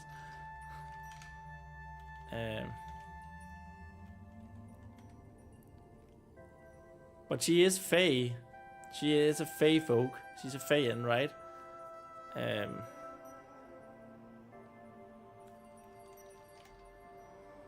So, like, she has the ability to communicate with spirits. Much like Carl is doing, other with their spirit bound. Which I guess, if you have been following me writing Want and writing about Faeans for the last couple of months now,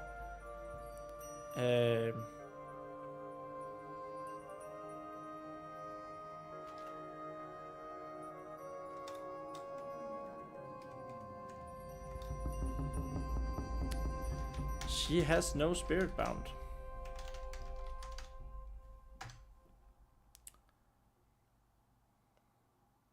What? How could that even be? I hear you think and ask. I thought all Faeans had spirit bounds. And they do. Usually. But I would also like to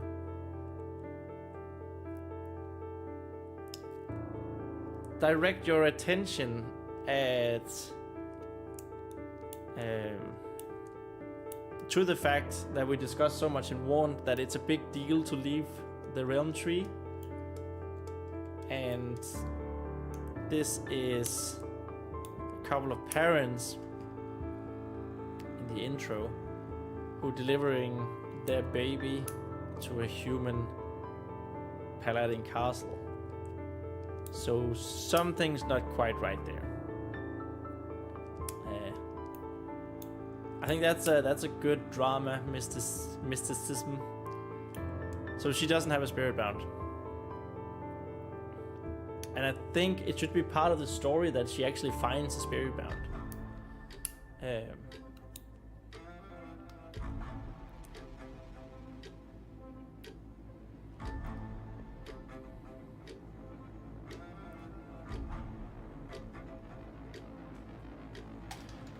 Time to time.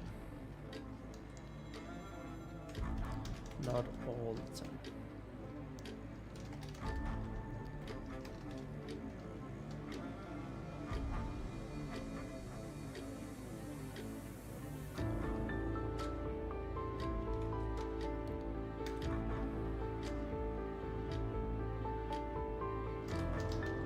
Let's say unknown ability. Unknown ability to communicate with the deed.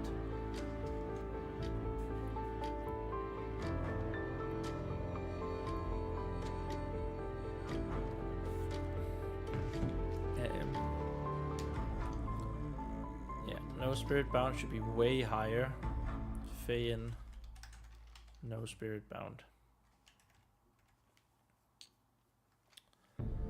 Okay. Yeah, she lies and gets called out immediately.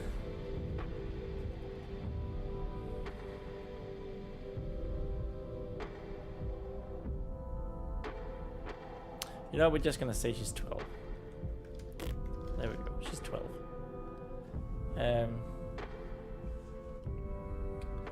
Everything in these documents can change. Most of it probably will. As we zoom in on what this is going to be.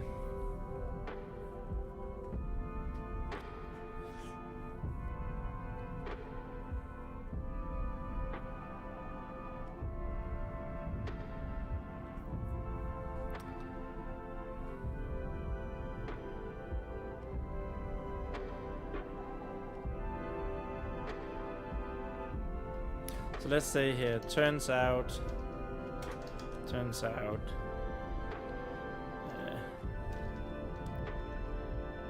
Vesper was making a delivery to the blacksmith when she walked past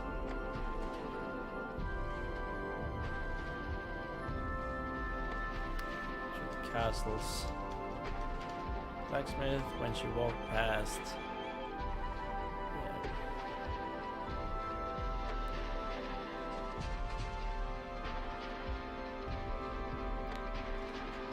An empty kitchen,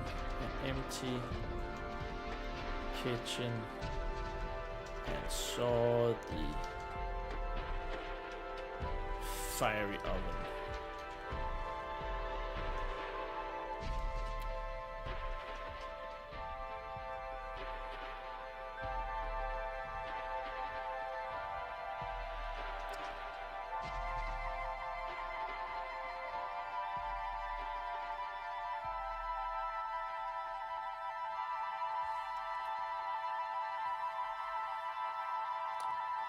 Still in the ordinary world here, of course.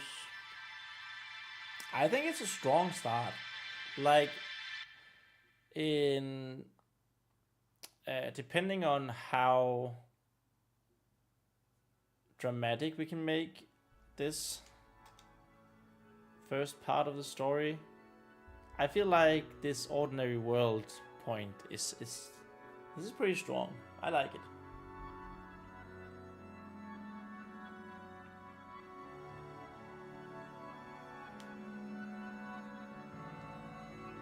And we can also establish, so she's making a delivery to the blacksmith, right?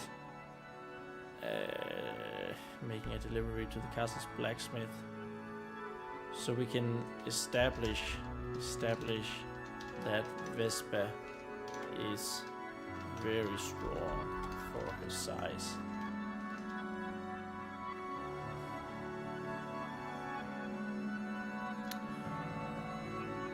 Or it could be too off from. Oh, come on. Or from the blacksmith.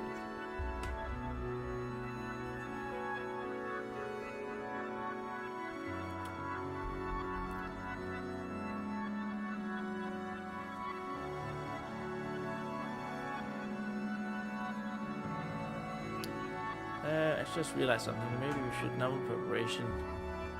I want to try naming or like novel preparation part 1.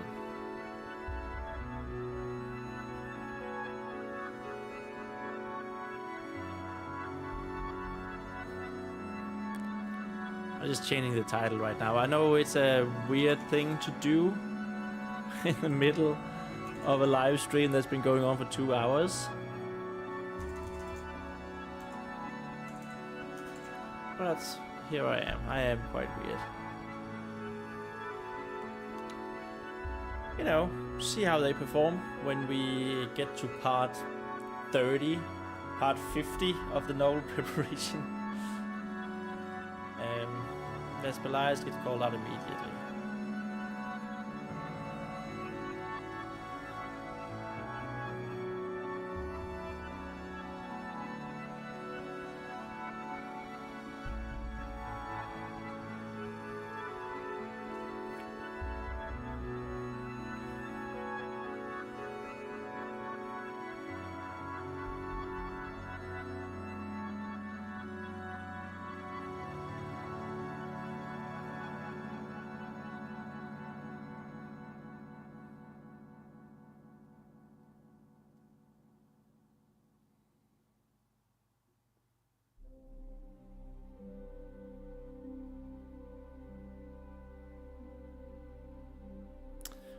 Sorry, I was just thinking. And it was not out loud. I was actually thinking of the next step, I think.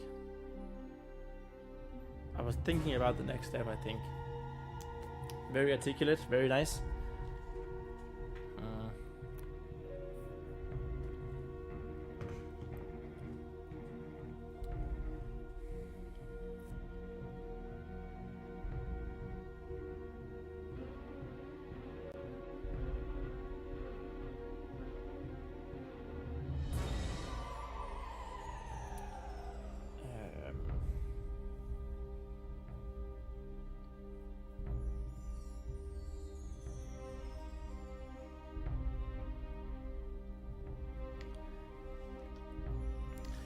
Because we want the call to adventure. We want the call to adventure to be like... Oh, that's actually...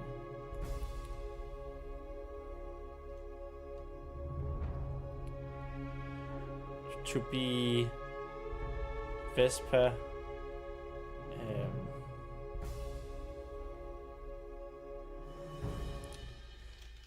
accidentally, I'm just gonna write down here, accidentally overhearing villain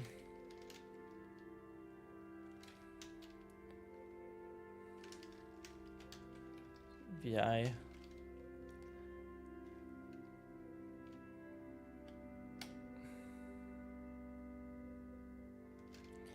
conspiracy. So that's why I think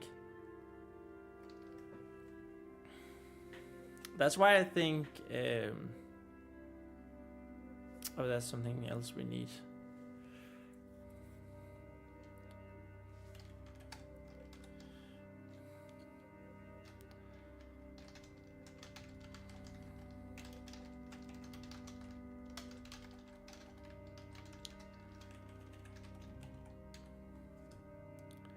Description of the color of the flood. Name JBD. The call of the flood is an old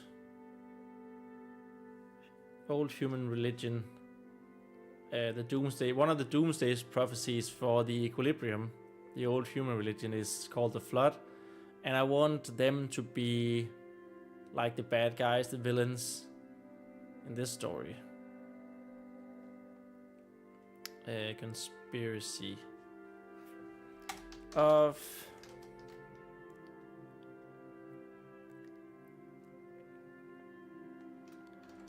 killing the paladin leader.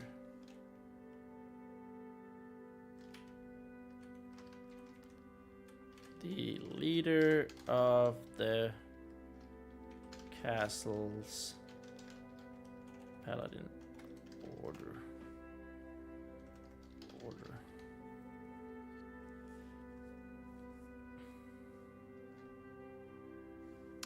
Yes, this is how you write castle. 100% sure.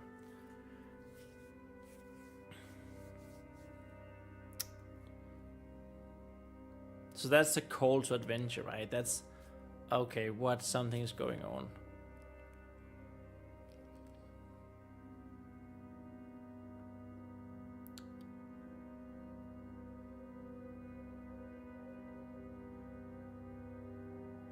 Ooh. Vesper dreams of becoming a paladin herself. Just like the supporting character 1, who we do not have a name for yet.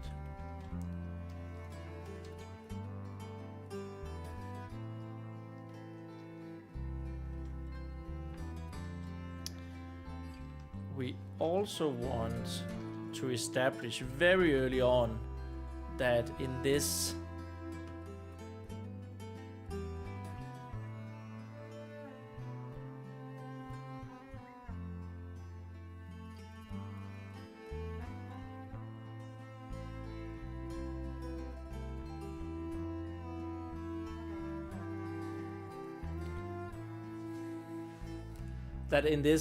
this castle that there is a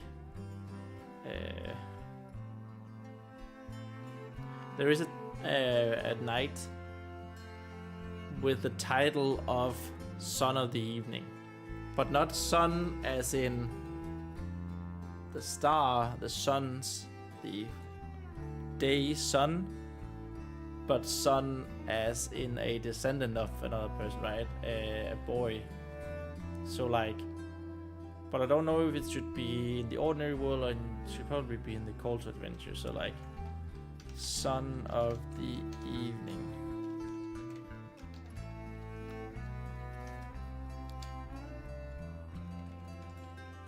Son of the Evening gets introduced, and I want that guy to be a bit of an ass.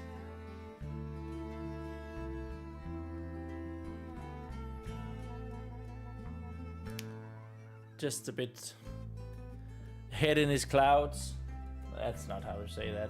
He's an ass. A bit snobbish. A bit better than everyone.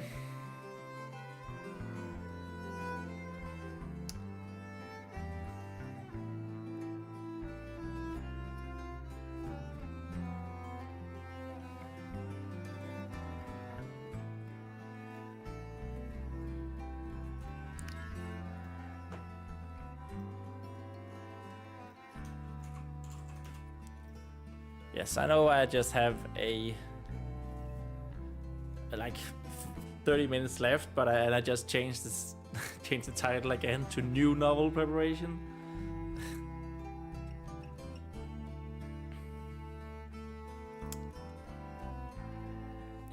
But now I hear you ask, wow, Son of the Evening. I thought that the entire thing was called the Eveningsun Trilogy.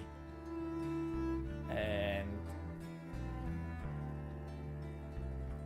that boils down to the prophecy that I don't want to discuss too much. But like, so remember how we said that Tower of London,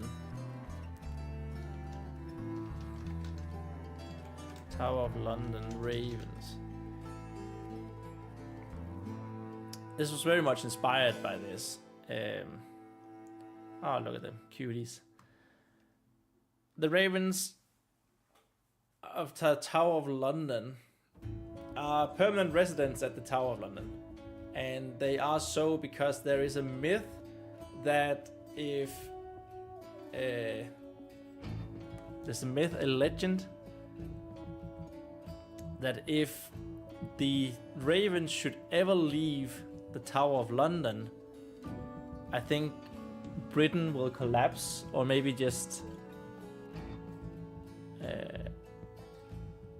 the crown will fall and Britain with it. Yeah, if the Tower of London Ravens are lost or fly away, the crown will fall and Britain with it. So that inspired me to have our legend of our own and say that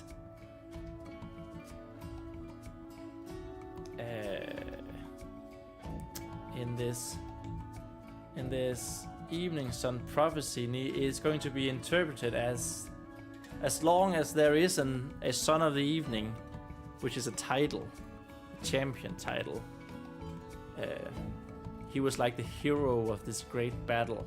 I still need to work out the details, but yeah. This great battle name here. As long as there's the son of the evening at this castle, because it wasn't originally a paladin castle, the castle won't fall, and whatever they battled won't come back. So they were like battling a great big evil, and that won't come back as long as the son of the evening. And now you probably start to see why we're calling this the Eveningsun Trilogy. But then of course I write sun here. And that's because of a mistranslation. Not translation, but a misinterpretation. When the Paladin Order took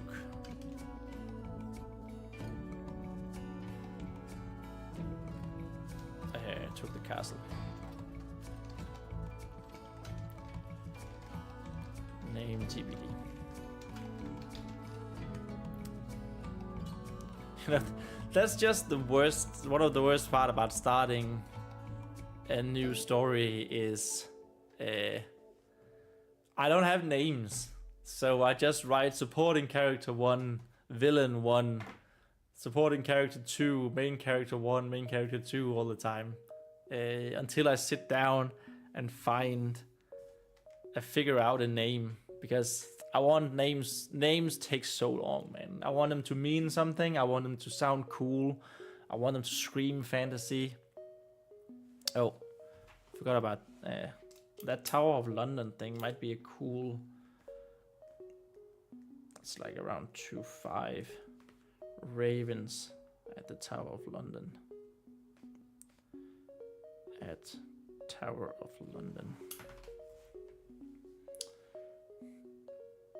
But yeah, it just looks so bad in my documents, in my background documents, to have this villain, VI, supporting character. Oh well, we're gonna get there. We have plenty of time.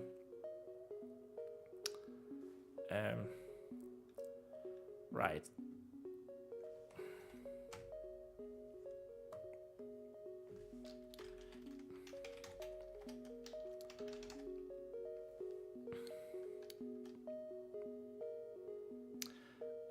So she sends Vespa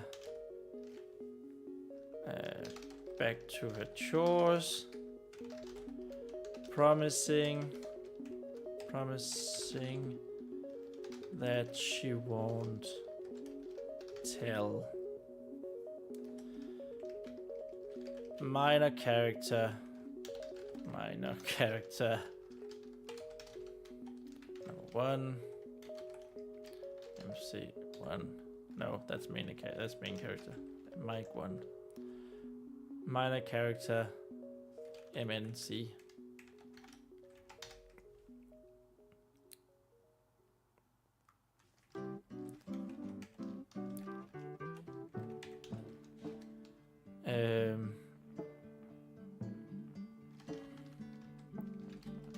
About it. If she finishes right away. And I don't know, should this be Paladin leader? What's the leader called? Title.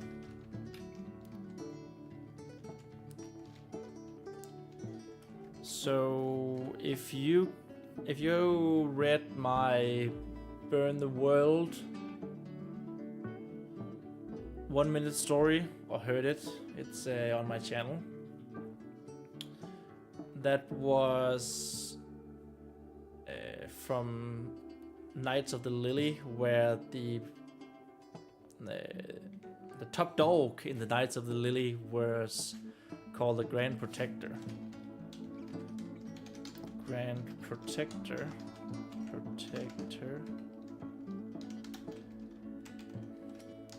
Like the leader. Like the highest leader. What's it called? Like the top dog. Top dog of the Knights of the Lily. Probably not, but let's just comment.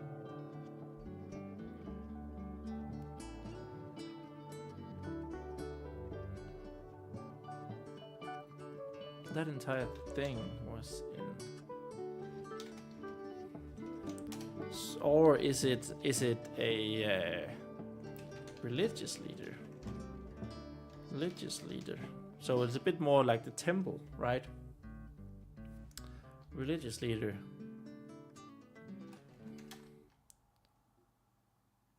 The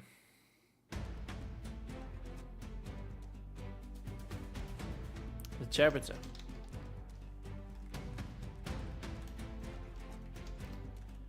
Leader at the castle. Chapter of the 5 pillars.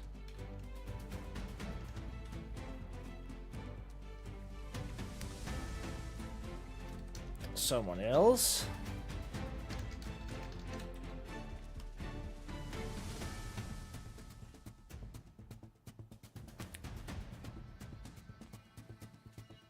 This was, of course, like a medieval environment, right? So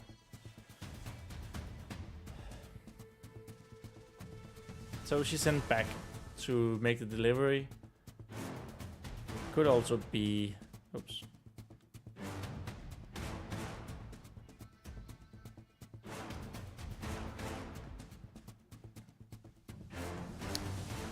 Could also be like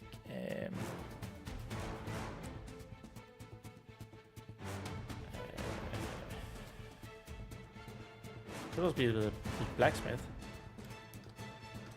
Like the blacksmith who sent her out if she was sent from him or her.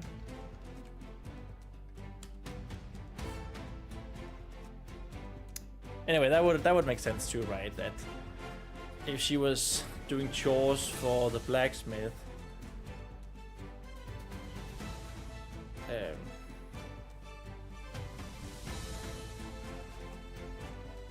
that he would be the one potentially promising her when she didn't do them. What this sort of tells us as well is that the supportive character is, well, she is the supportive one. I want the supportive character, SC1 here, to be really nice, really kind. I want her to be like Vespa's, the main character's ultimate confidant. Like, she tells her everything. And I want to establish that early on, that there's a... like, she really, that Vespa really looks up to her.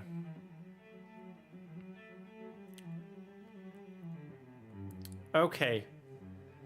That's the ordinary world. The first point in the hero's journey is potentially done. Let's go. It did take almost our entire live stream. But it is what it is. So, the call to adventure.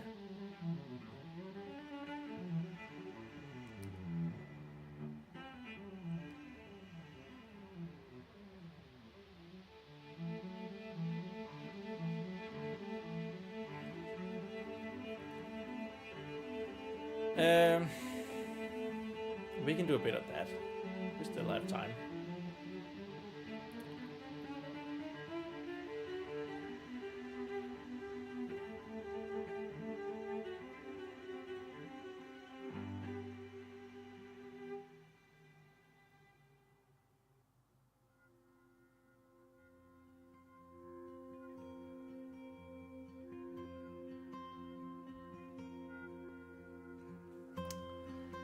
call to adventure, the initiating incident of the story.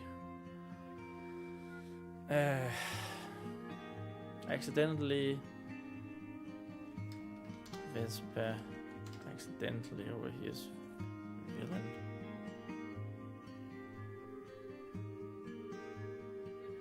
Overhears villain conspiracy to kill the leader of the castle's paladin order. And what we don't know here, so this is just like, it's just gonna be like part one of their plan. Part one of their plan.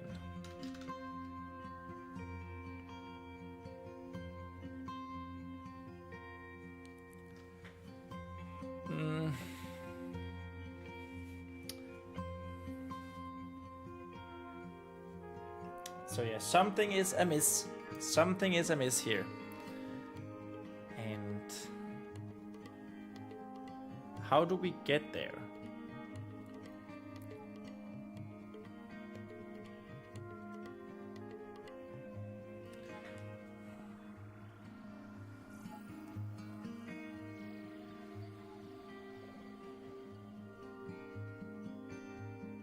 And like I said before in the beginning of the live stream, when we went through Hero's Journey, these points in to make a good story. Of course, we're probably not going to. So I might do them actually in order, but I feel like the closer we're coming to a complete story, we might mix them up, or like Star Wars did the call to adventure and meeting the mentors in the same point at the same point in the story.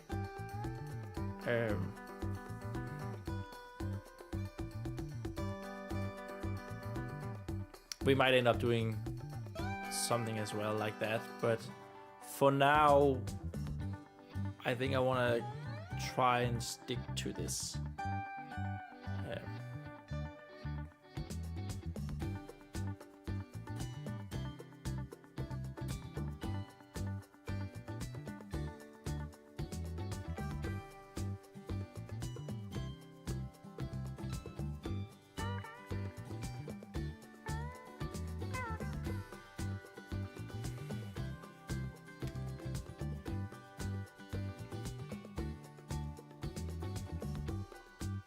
And of course, Vespa, our main character, is a child, so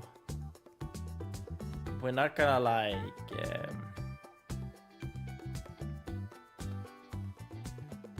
like things sort of just gonna happen to her, right?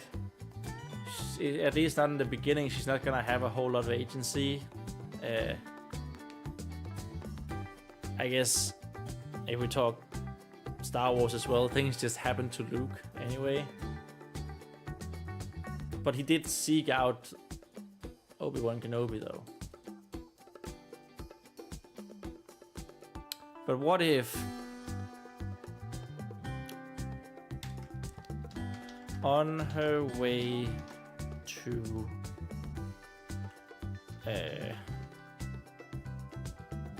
the armory, so now on our way to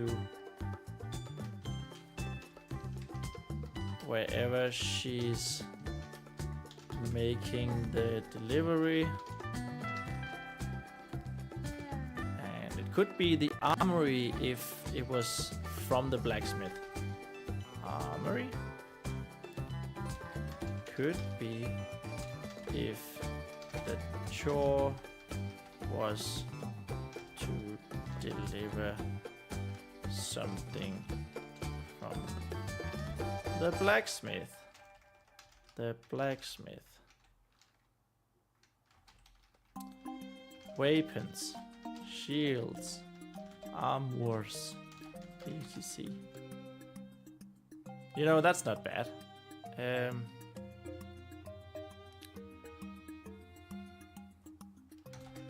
Vespa already starts daydreaming again. Before she can get going. She can get going, though. She bumps into...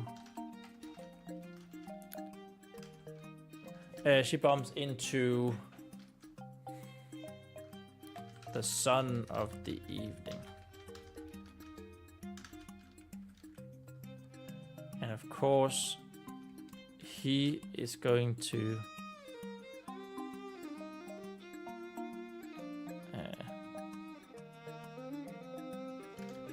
special title of night at castle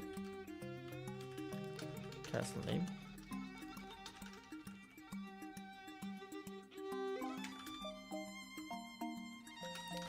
The champion and legend.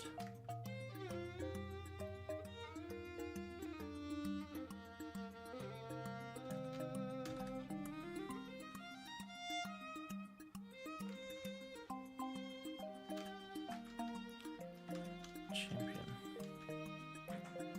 Add castle name. And legend / myth gets introduced here.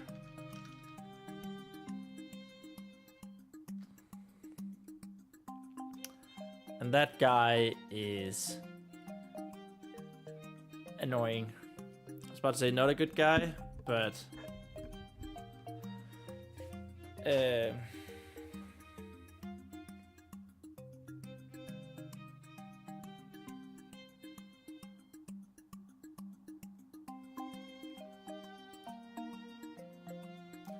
I feel like I want... we want the villain to be a mystery. Classic story. The villain to be a mystery, right? But we want to introduce the person who is the villain fairly early on. But going through the Harry Potter mindset again, because this is a young adult. This is going to be a young adult fantasy novel, right?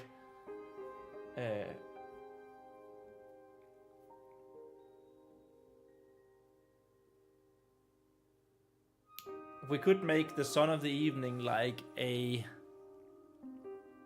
Snape type of character.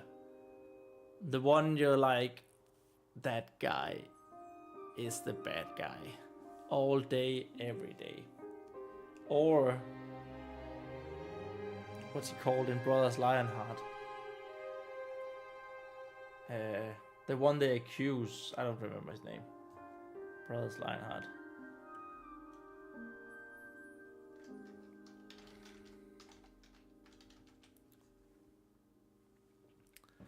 What the hell is he called? Nayela, blah, blah, blah. Hubert the Hunter. He's a Snape type of character. Or Snape is a Hubert type of character. It's like really rough around the edges and a bit of an ass, arrogant.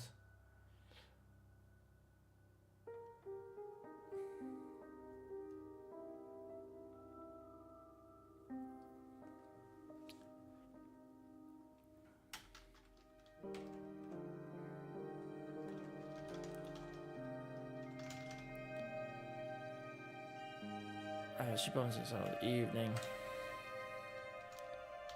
The Son of the Evening. So it'd been cool.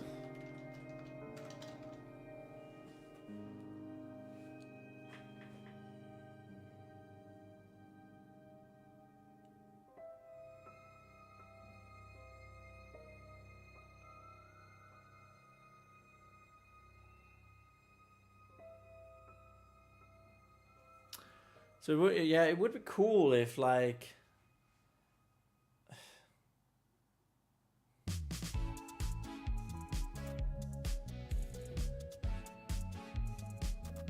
if the guy who wasn't like the top suspect is not the villain. That's always cool and fun. And now, who else could it be, right? But it could also be fun to have the son of the evening, the champion of the castle, actually be the villain. And like the one you thought all along was the actual villain in the end, but you kept getting distracted into thinking that it can't be that simple. That guy is not the one doing it. There was this Netflix show which did that really well. It's called How to Get Away with Murder. I can only recommend if you're into crime stuff. But they did that. Spoiler alert. Or something similar at least. Like, they had some really shady characters and you were like multiple of them actually, and then it turns out that one of them actually was the villain in the end. Or not the villain, but it had a different type of story, but yeah.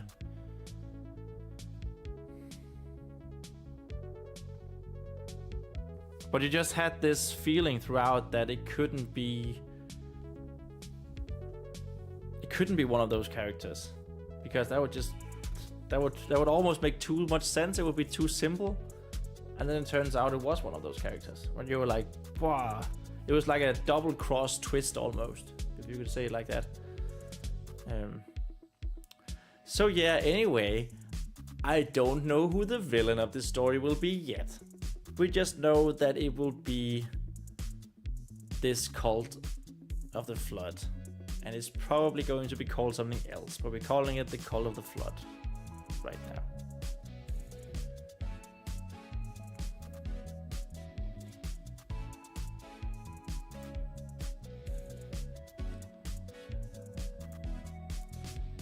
So we want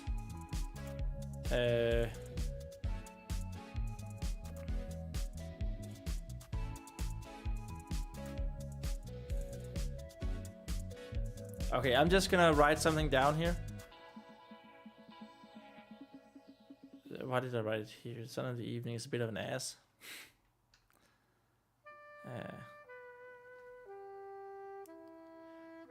No. You know what? The son of the evening scolds Vespa for being late with her delivery. He and other prominent people and other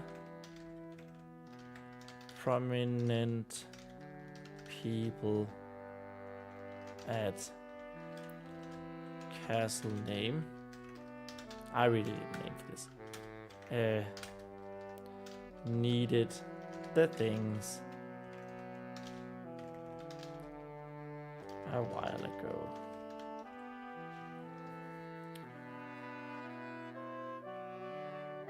And he's really making her feel bad. He really makes Vespa feel bad. Let's not forget, she is a child. This is child main character. He really makes her feel bad. I feel like you can say that.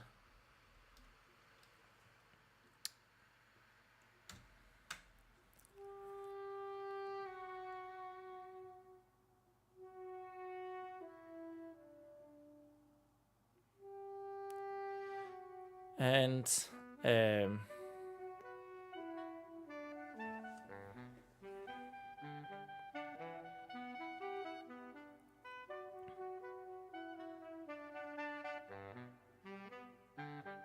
Maybe she starts crying.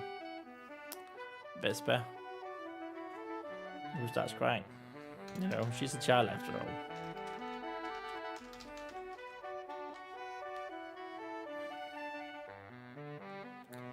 And she starts crying.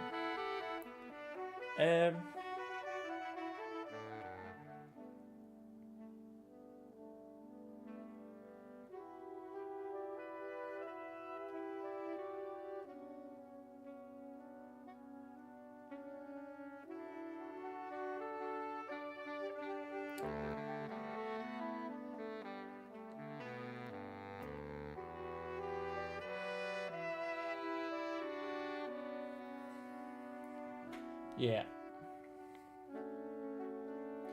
Okay, so the live stream is actually supposed to end now, but I feel like I want to do a bit more of the call to adventure, and then we're done. Right, so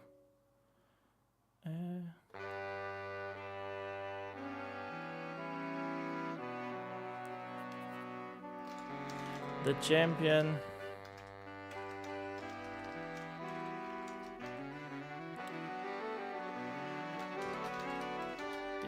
Champion of, not the leader, but the champion of Castle Lane.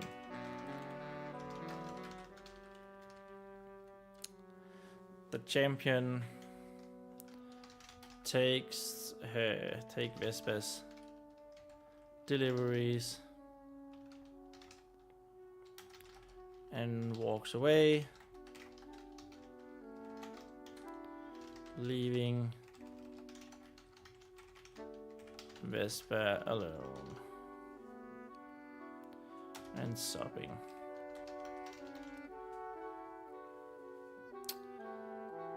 Okay, so she realizes that the son of the evening probably need to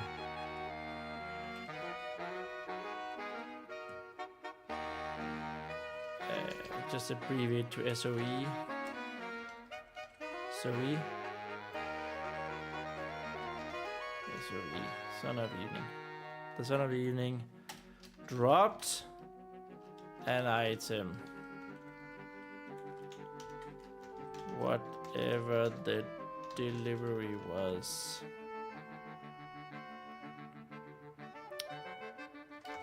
And decides to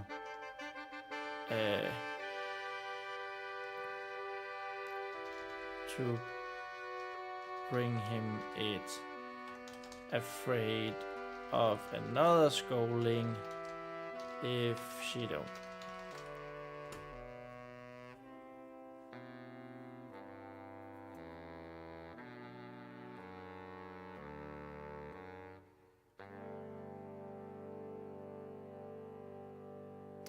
Actually, maybe this is like in the evening, so this she's like telling her to go to a prayer, right? Like the Vesper in Catholic Church, like the evening prayer. So that way we also really get to show that this is a religious place. It's not just a castle, it's a temple as well. Of course, we might have mentioned the chapter earlier, but you know, tells Vesper to go to prayer. At the temple. Realizes that she dropped an item, afraid of another scolding if he finds out. So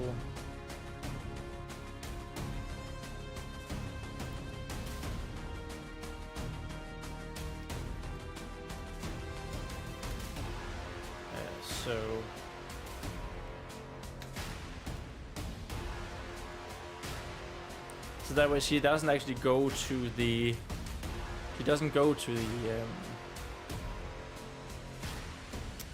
prayer, and that's sort of what accidentally sets off to her overhearing it, this conspiracy, right?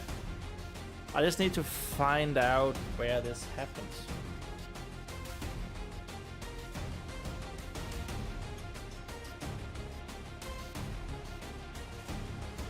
Because it needs to happen in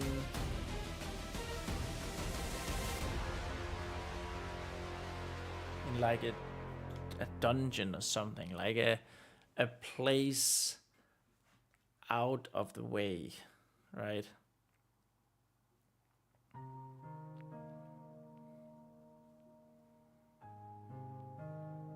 Because she's going to hear the villain of the story talk to someone else and then hear him mentioning the conspiracy to kill the leader of the Paladin Order.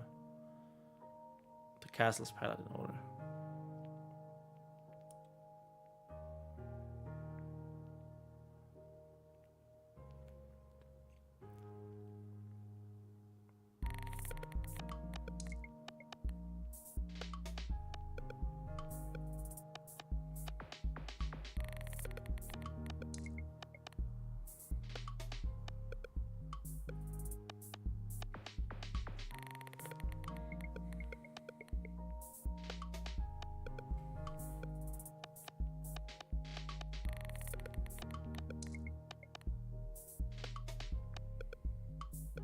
And of course she gets distracted really easily, so that might also be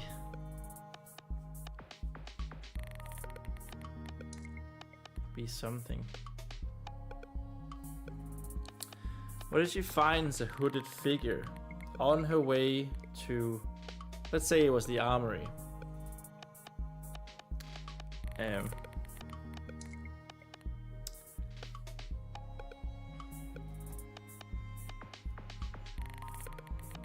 And then she sees, if he finds out.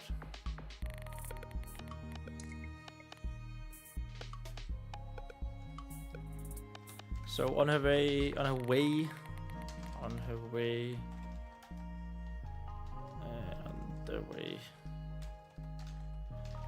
to where? So he went armory, maybe? Armory. Is that actually how you spell it in British spelling? Armory. Armory. Yeah, it's cool. Well, we had that.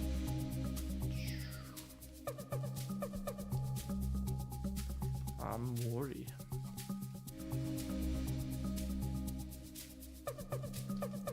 She sees a what? She sees a hooded figure.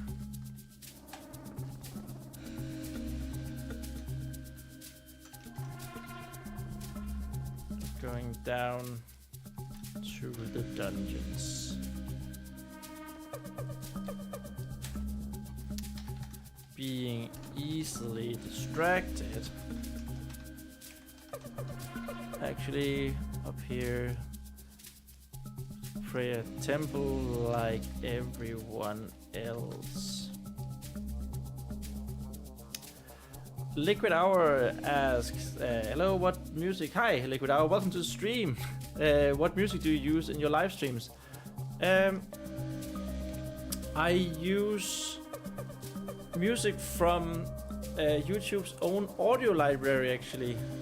So they have this huge audio library. I don't actually know if I'm logged into YouTube on this. Should be. But I can show you real quick. This was the wrong.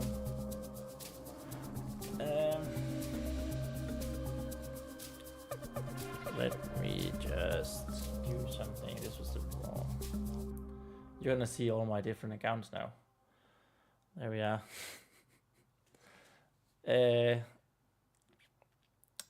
So in YouTube Studio,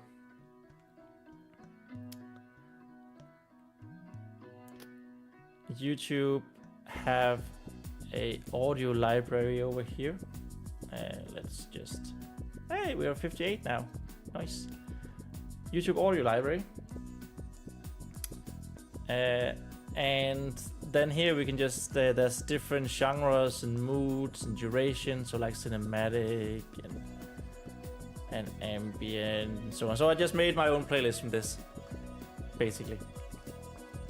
If that was what you was asking for. Nice. Liquid Hour says nice. So I make AI music, and I just created some medieval video game prompts I would like to test. Would you like me to create some custom music for you free of charge? You know, thank you for the offer, but I don't really... I'm not super into the whole AI music genre, sadly, so I'm going to have to decline you on that one. But thanks for the offer, though. Yeah. Okay, going back to the call to adventure here, just at the nick of our live stream ending.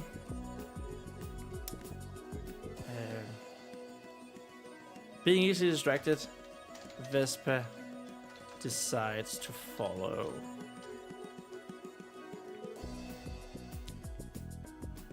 And then down in the dungeons, Liquid says, I will create one and send it to you, and if you like it, I will create more, if that's okay. You know what? Sure. Show me what you got, and I'll have a look at it. Since you're so nice.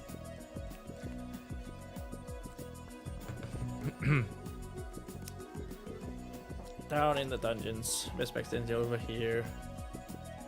Villain.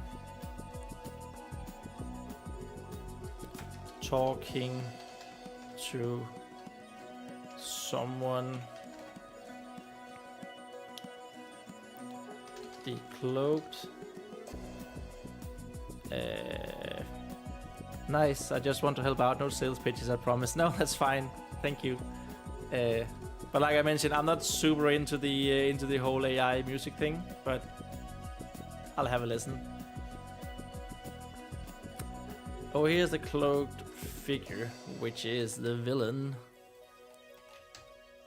talking to someone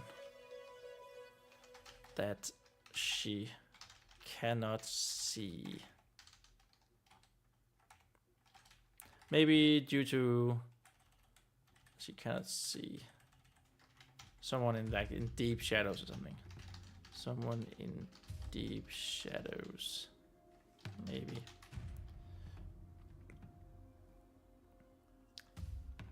Oh.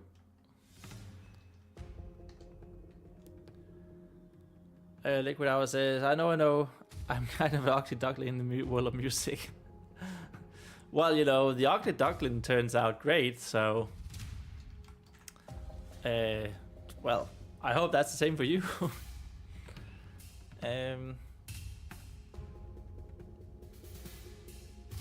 What Vespa overhears is a conspiracy to kill the leader of the Paladin Order. Thanks, man. Yeah, no problem.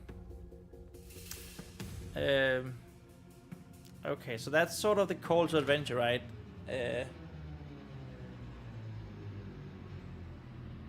I think that's actually a good place to stop for now, because I feel like that's the call to adventure that, okay, she overhears this conspiracy to kill the leader of the Paladins Order here at the castle. And then of course the refusal of the call is that Vespa runs away to find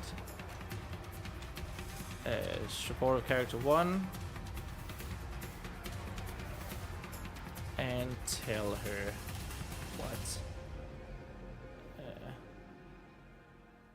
she heard. So that's probably what we're going to discuss next time in the next live stream. well, probably not the next live stream, because I think I want the next live stream to be me starting to digitize Wand. So we're gonna go through Wand from one end to the other. Let's see, depends on if I finished it on my own in my spare time. And then at least next Wednesday, I should most likely be ready with another live stream. Yeah, it is going to be Wednesday next week, and then we're definitely going to keep up this our hero's journey and move on with the story structure of my very first novel that we are going to write during the month of November. 30 days to make a book in 50,000 words. 50,000 word book in 30 days. It's going to be epic, it's going to be fun, and I hope everyone will follow along, and I hope you guys had fun as well this time around. I know it was quite different from the last live streams that we made, with us being all digital here and not sitting there writing by hand in the book. But yeah, I hope it's good anyway. I had a lot of fun, and well, just remember that we write our own stories, which definitely the very, very new story is what we're writing here. And yeah, thank you guys so much for watching. Remember to like this video if you did like this live stream, if you had fun, and subscribe maybe, follow along, and I will see you next week. Have a great weekend. Bye.